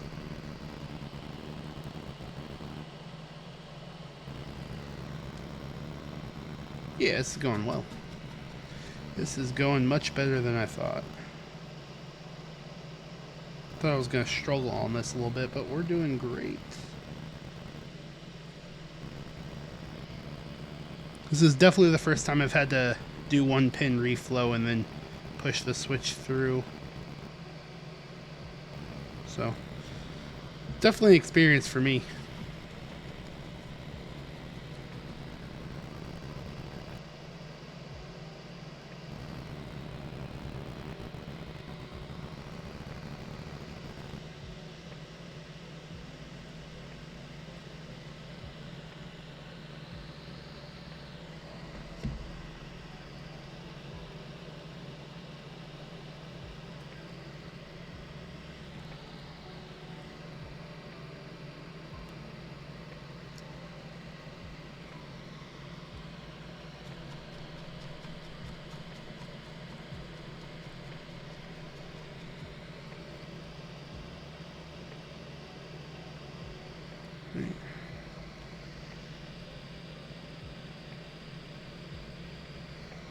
But once we are done with this, we will do the Bakaneko 65 sound test. I forget who it was that requested that. Someone requested that.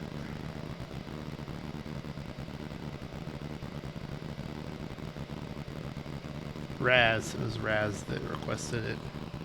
So yeah, we'll do that once we are done with this soldering. Probably another 20 minutes and we'll be done with the soldering, I think.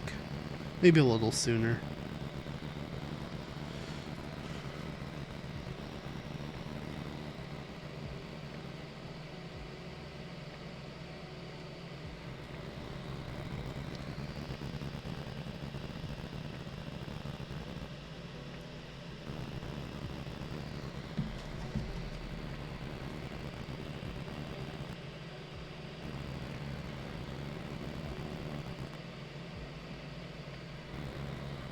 And then we are using GMK Dracula for this.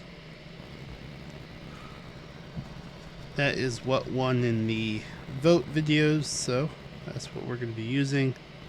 I'm a little sad. I love the set, don't get me wrong, but that's what I already had on this before I desoldered it, so I was looking forward to using something else, but well, I'll probably change up the keycaps at some point anyways in the next week or so. But for the stream, we're going to use Dracula.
There we go.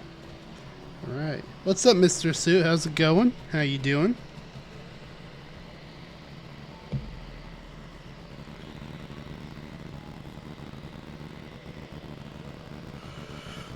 I'm good. I'm good. We're finally just about done with the soldering on this. It's taking a little extra work because we have to reflow after doing the big pin to push the switch all the way in. But so it's just taking a little extra time here, but we're just about done. We're on the last row. I did everything around the outside, and then I just have the bottom row of alphas to do. Hey Dutch, how's it going? How you doing today? I myself am doing pretty good. Just about done with the soldering on this board. Because of all the PE foam and the normal foam and the polycarb plate, the switches don't push quite all the way in and stay in. So we're taking the time to reflow the switches and push it in after we do the big pin. So I think we've been soldering for a good hour so far, almost. A little extra time, nothing too major. Oh, your frog shipped? Cool. That's exciting.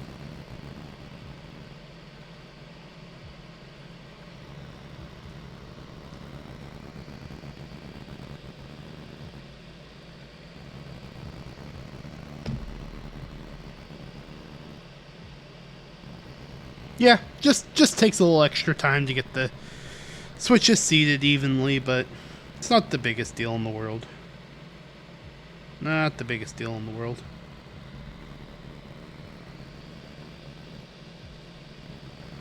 I can't wait to build my SAT75 next weekend. I think that's when we're gonna build it. pretty excited for that one.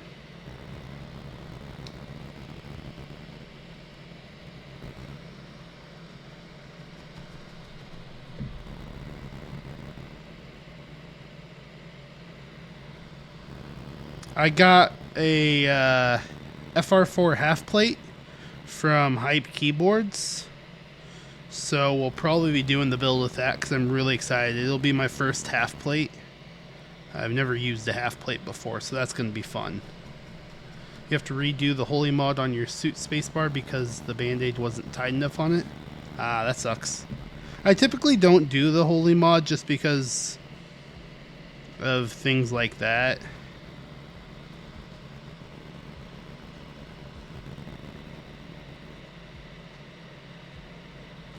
Yeah. I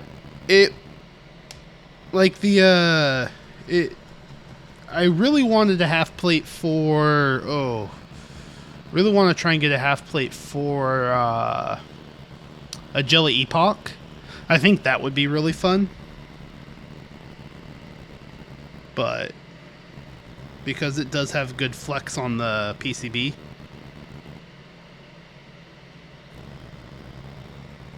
But yeah, at least it's hot swap. That is good, so you don't have to resolder.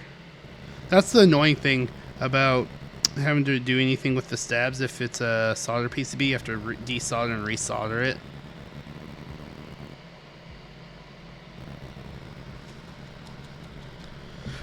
For the SAT, I'm more interested in the half plate just because of the way it sounds, not necessarily feel. I saw a video of the way it sounds with the half plate, and it does sound good on a half plate. So that's more what I'm excited for than the flex that people do half plates for.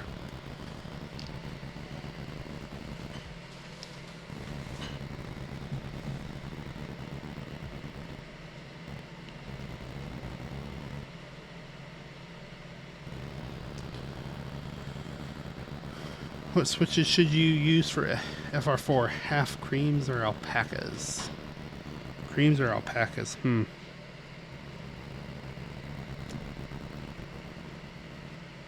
I'd go alpacas. Alright, I think we're done soldering this. Let me double check to make sure we didn't miss anything. But I think we are done with the soldering on this guy.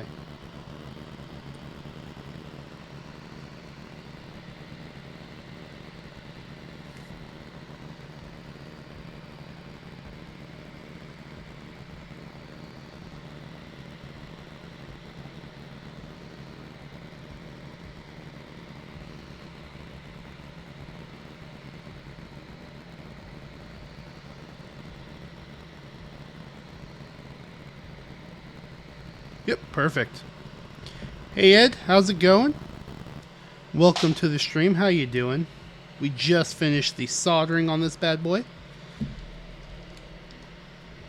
So I need to go wash up real quick and then we will work on the case. This case is already assembled from previous builds. So really we just gotta throw this guy in there so it's not gonna be too crazy. But go ahead and hang out to some music for a few. I'm going to go wash up and then we'll get the PCB in the case.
Alright, I also brought the case with me, so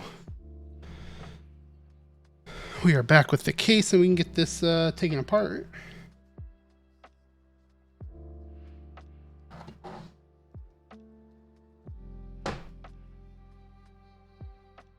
Get a few things put away real fast, out of our way.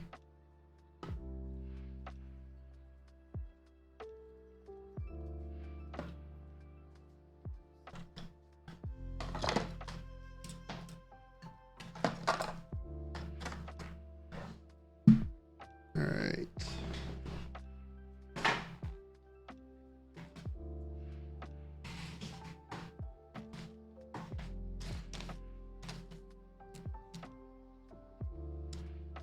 Yeah, the hot swap PCB is a 6.25. You can do 7U on the solder, can't you? Or am I wrong? You can do 7U on the solder, right?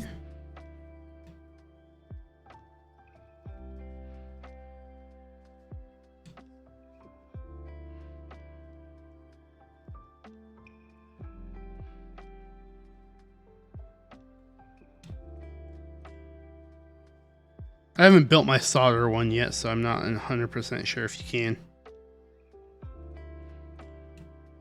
I've only done just the hot swap. I'm going to build the solder one soon, probably. I just have to take PBT Noel off of it, because I'm going to put Noel onto the SAT75 when I build it.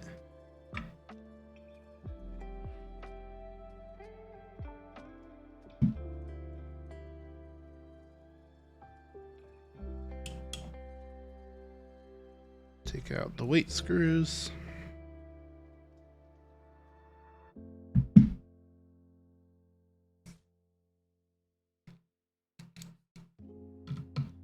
Case screws.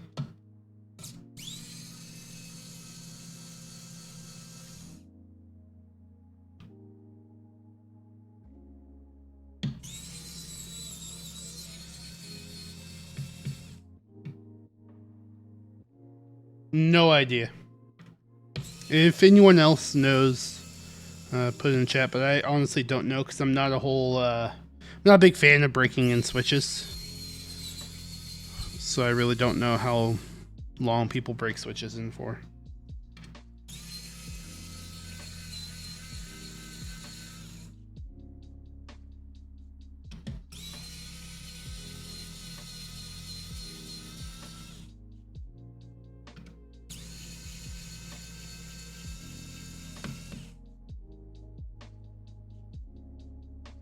I've used both, like, I've used broken in, the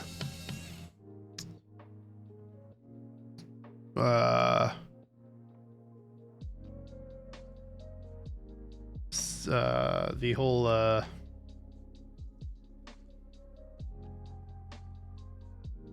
I did the whole, NK cream test on, broken in, and it's pretty much the same, so I really don't personally care too much about broken in switches.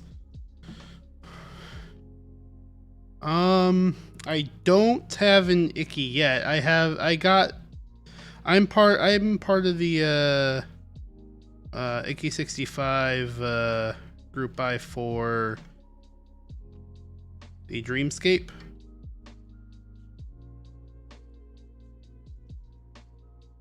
So I'm still waiting for my Icky, if you're referring to me. So I'll have the Dreamscape one coming eventually, but not sure when. I know I believe they're on the boat. Cool. But I'll probably keep that because it's a special edition Icky. I like keeping the special edition things.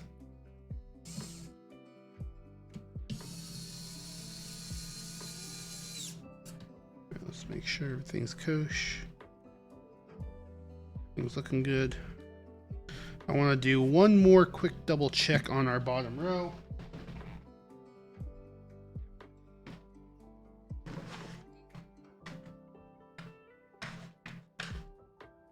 just because you can never be too careful with that, honestly, in my opinion. Making sure everything's spaced correctly.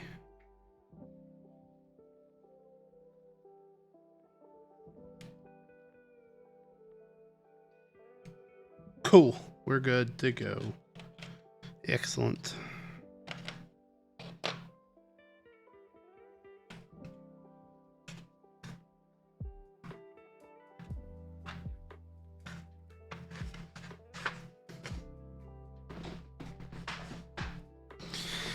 See, people say that, but like the NK creams to me feel the same broken in and not. I know some switches it can make a slightly bigger difference, but like NK creams, they felt the same. I used both. I had both. They're basically the same. There may be a minute difference, and to me that's not enough to warrant it. We're talking very little difference. And that's just me. Other people might swear by it, and that's perfectly fine. And yes, as Mr. Suit said, there are some of the mint ones. I think they're only the Bluetooth ones, I think, right? The ones that come with the Bluetooth PCB, but I could be wrong. I know they had the mint. I wasn't a huge fan of the mint color personally, but those are there if you want them.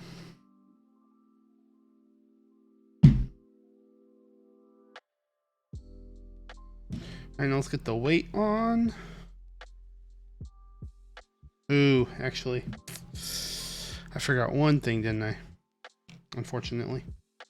If I remember correctly, we are supposed to leave the screws in, aren't we? Yeah, that's unfortunate. That's okay.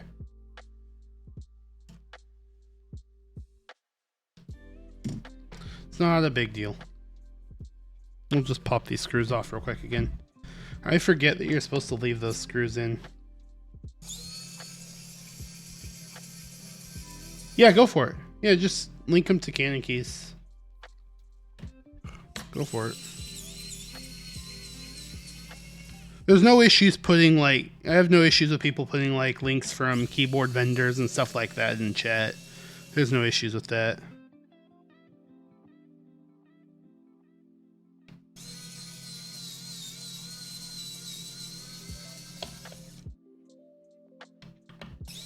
I mean, you can link to the specific product too. Like, you can be to the specific product. It doesn't just have to be like the main Canon Keys website. I'm just saying, like, any like keyboard vendors stuff, anything like that, it's perfectly fine. I prefer people not putting like random links for other stuff in there that, you know, look sketch and shit like that, but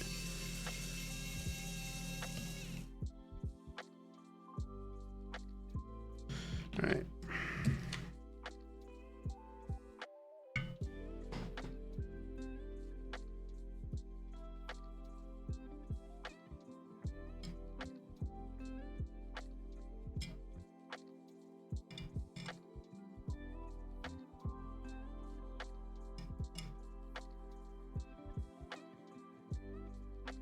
Oh, really?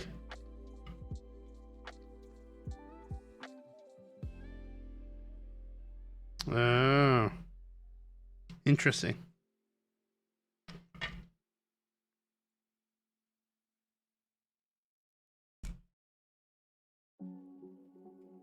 Interesting.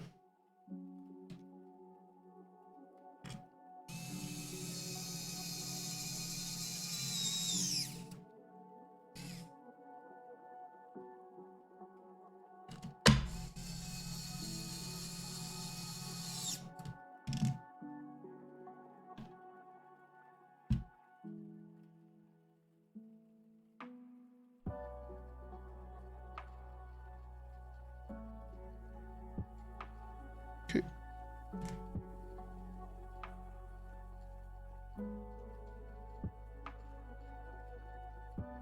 Cool.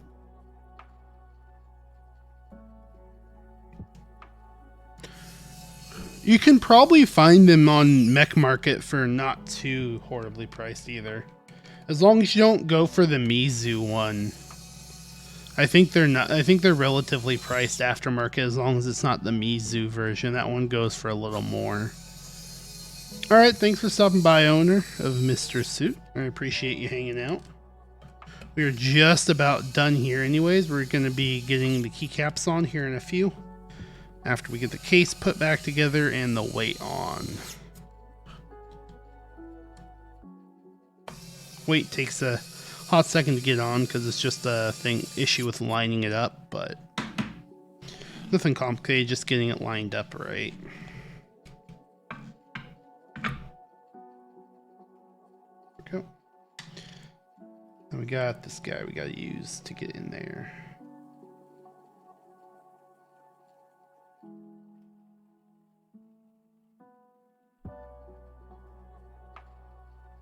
Go.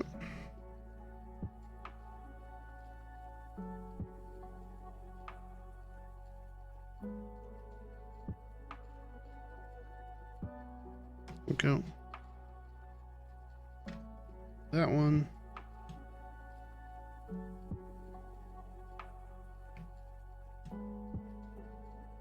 There we go.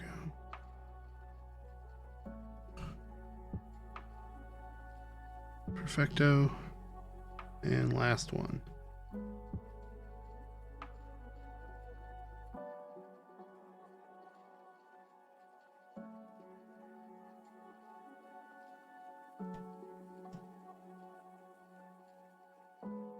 Cool. It's all tight.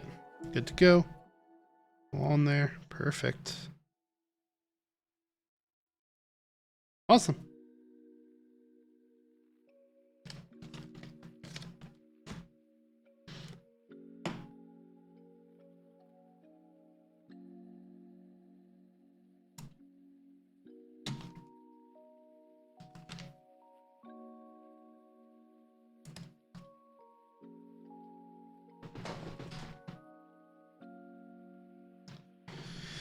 And now for the keycaps.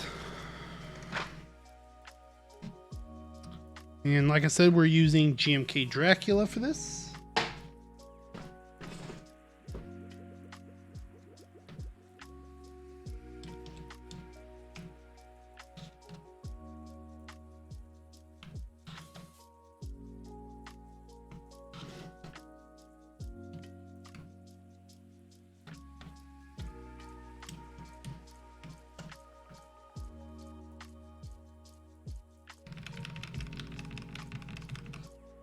Ooh, kind of nice sound.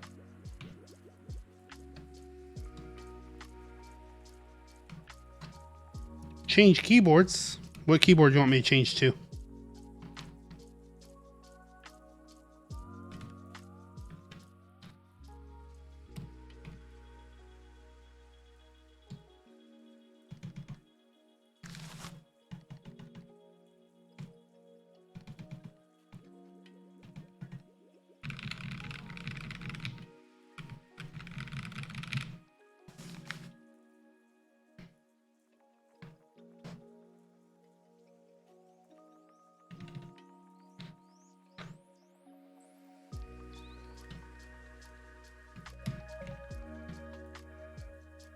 And I know I did say I was going to be doing tape mods because people did say yes to that, but I am going to do that off stream. I don't feel like taking the time to do that on stream, so I'll be doing that off stream and it'll be included in the sound test. I want to see how this sounds like this first because I am very curious how this sounds, because I've only done the Primus with PE foam without the plate foam.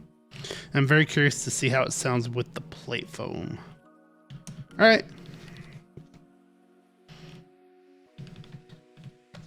We don't have a keyboard out now because we're going to be testing this, but once we're done, we'll throw the bring the Time 80 out.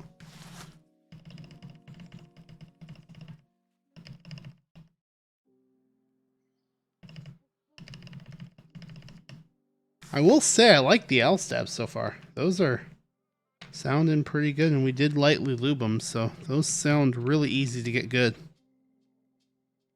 So I think I'm definitely going to pick up another set or two when I need stabilizers, because they're not that much. It's not like they're too much more expensive than Durox, Depending on where you buy the Durox, they're only a couple bucks more expensive.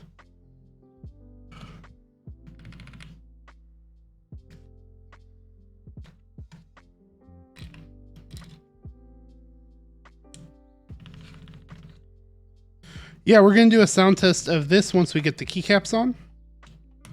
We'll do a sound test of this bad boy. And then we do have to change keyboards to the Time 80, as requested by Creamy. So we'll pull that bad boy out once we do the sound test of this.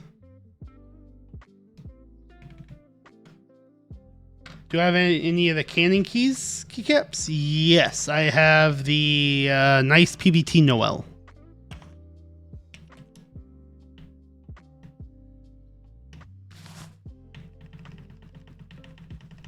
Man, these stabs are sounding mighty good, mighty good. That is very nice.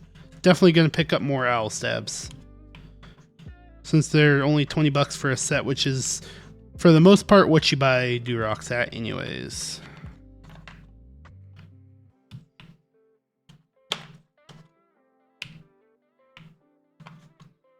Unless you buy them from Connect Labs and they're like 17, but a couple bucks extra for Owlstabs is not bad. It's not bad at all.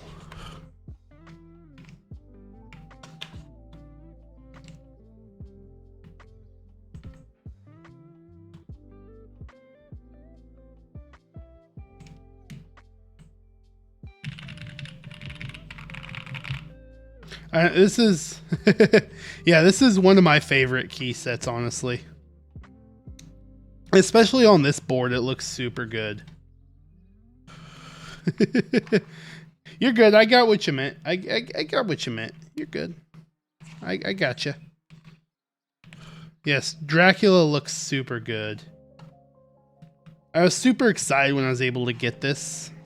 And I'm super excited that I didn't have to pay over retail for it. I did want this one pretty bad when I saw it.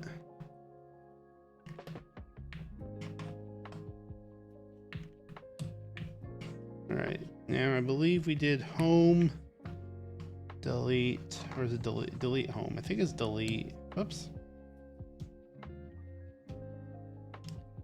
It was delete and home, so we'll do it that way. Delete, home. Page up, page down. Yeah, yep. That's one of the reasons I don't do too much buying on group buys, because it's gonna be really hard if the set doesn't come out like the renders. And I know it doesn't always happen, but I have seen it happen on a few.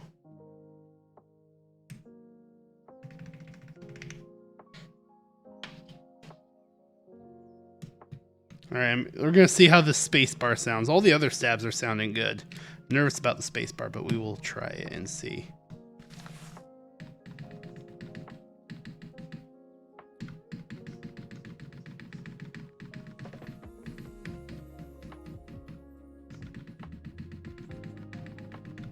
Ooh.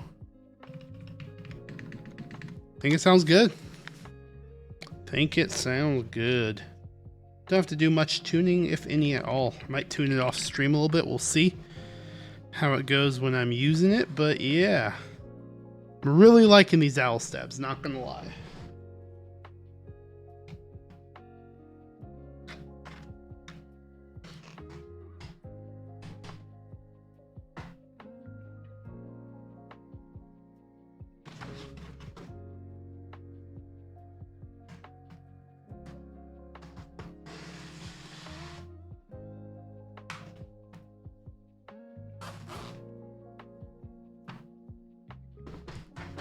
Yep, pre-orders and extras buys are pretty much what I end up doing for most keycaps. To be perfectly honest, I pretty much end up doing the extras or pre-orders if I want the set.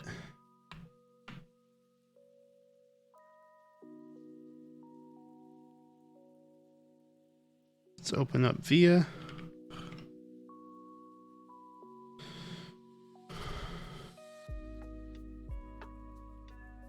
Okay, it's set up for 7U correctly.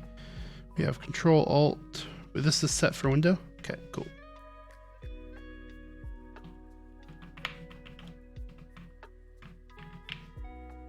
I should have tested this before we installed it, but meh. It should be fine. Everything was soldered correctly, so.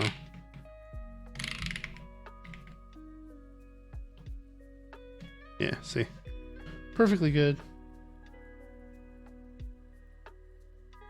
I think you enter a group buy. If I go, well, that's money that could go towards something else. Well, exactly.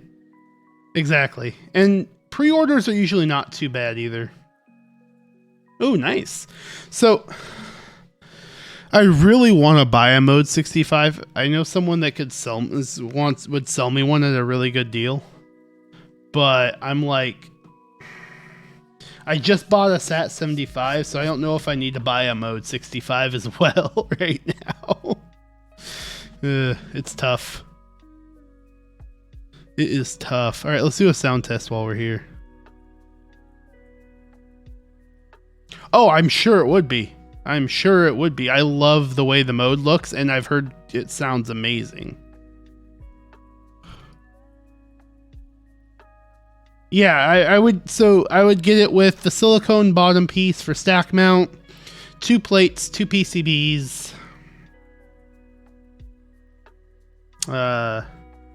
carbon fiber half plate, which I really want to try the carbon fiber half plate.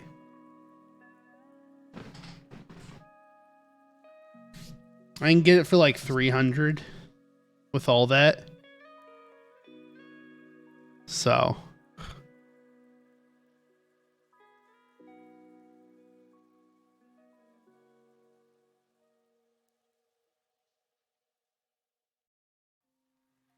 yeah, I'm sure it is. I've heard a lot of good things about the half plate, especially, and I love carbon fiber too, so. I've never used a half plate. When I build my SAT75, that'll be the first time I use a half plate because I got the FR4 half plate for it. So, all right. So we're going to do a sound test of this bad boy real quick though. This is the Primus75. It has the polycarbonate plate, PE foam, plate foam, and it's using NK creams with wipe stems in them from the Gator hippos, and then GMK Dracula. So let's go and see how this bad boy sounds.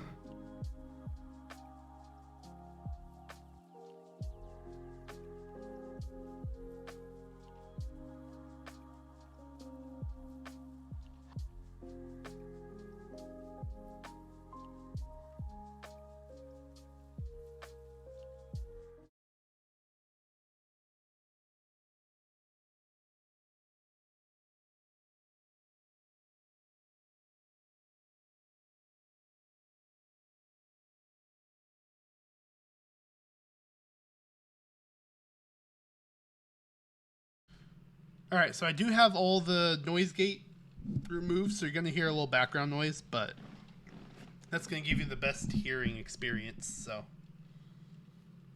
right, I'm going to do a few quick warm-ups.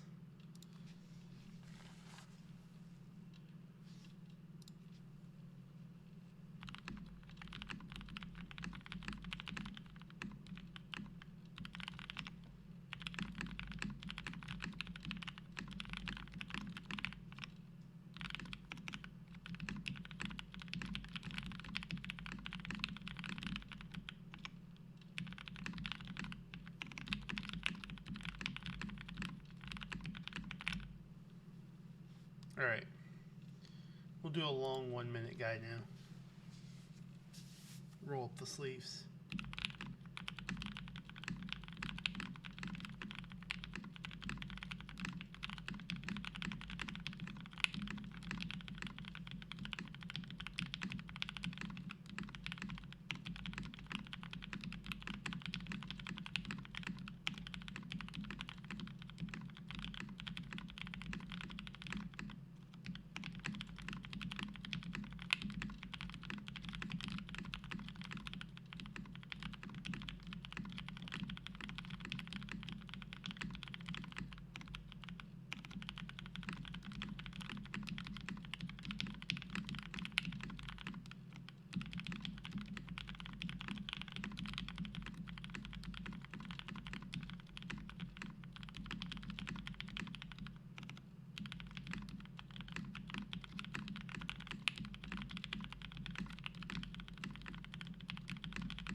All right, so that is the sound of this board. Turn my noise gate back on. There we go. Even with the PE foam, it's a little softer sounding still than I expected because of the PC plate. I'm gonna off stream. I'm gonna do the tape mod to it because that's what TikTok did want. I just didn't really feel like doing that on stream. So we're definitely gonna do that off stream before we do the sound test. Hey, thank you for the follow 40 times. How are you doing today? Glad you could stop by. Now, someone did request a sound test of my Primus75. So let me go grab that and I'll be back in a few minutes so we can do that guy.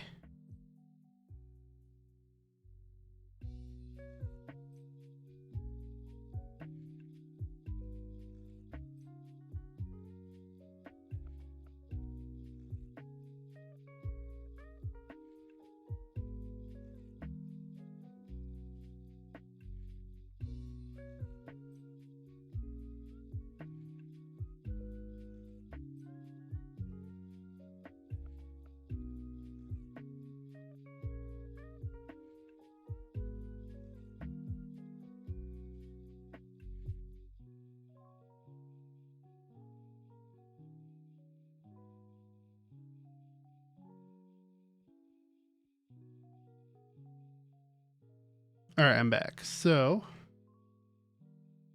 this is a really quiet song.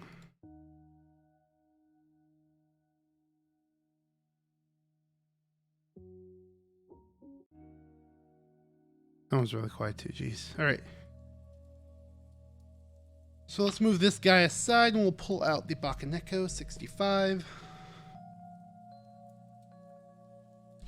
Pull it out of his case here.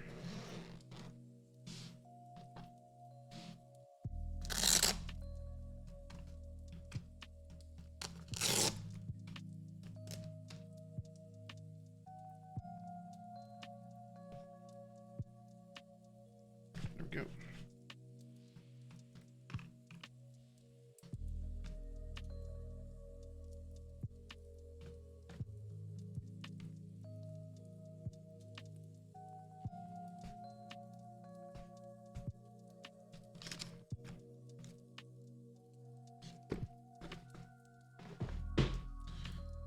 Okay, so someone did request this sound test. So we're just going to go over what the board is real quick and the specs. So this is a Primus65. It has the 30A O-ring on it. It has no dampening material whatsoever. We did get the zinc weight. We have the Neapolitan ice cream switches that are lubed and filmed, lubed with Tribosis 3203. And the nice PBT Noel are the keycaps on it. So let me get a mic set up real quick. We'll do a quick sound test.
Let's do that one more time. I realized the noise gate was still on, so that was probably bad to hear. So let's do one more real quick. We'll do a 30-second one this time.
All right, so that was the sound test of my Bakaneko 65 that someone had requested.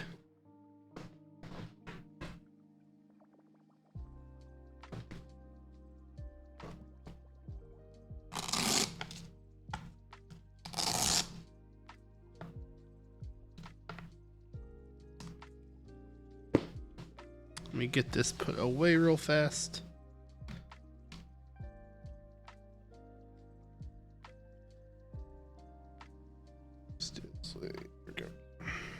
I do like storing this in here just so I don't mess the keycaps up. These keycaps are going to go on my SAT75 soon. When I build that next weekend, we'll be using nice PBT Noel, so I'll probably put Islander on this for now.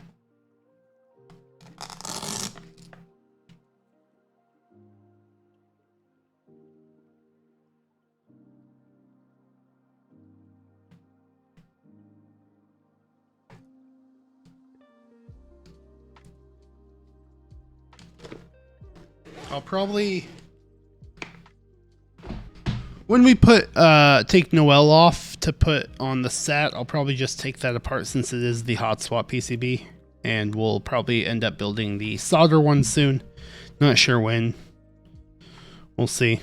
But that is all I have for today's stream. This was a really fun experiment by having TikTok choose all the parts for this board. I think it came out really fun. I'm going to go ahead and get the PCB taped up later today before I do a sound test tomorrow, since that was also requested. But this was my first time using the Owlstabs, so I just want to give my impressions on them so far. For anyone that's considering getting the Owlstabs, I think they're really good. These stabs turned out really fantastic, and I did not spend a lot of time lubing the wires. I did a pretty quick job because I thought I'd have to go in and touch them up with the syringe anyways, and there's no need. Everything sounds really good, so that is definitely a bonus. But other than that, I appreciate everyone stopping by and hanging out during the stream. I'll be back on Tuesday with probably some switches to lube. I'm getting hopefully some marshmallows in Monday or Tuesday. I'm hoping they come. I don't know for fact. If not, we'll probably just work on filming my horror mouse switches and my alpacas, since I do want to get those guys filmed as well. Other than that, thanks. Like I said, thanks everyone for stopping by. Hope you guys have a great rest of your Saturday or a great night, depending on where you are in the world, and enjoy the rest of your weekend. Thanks everyone.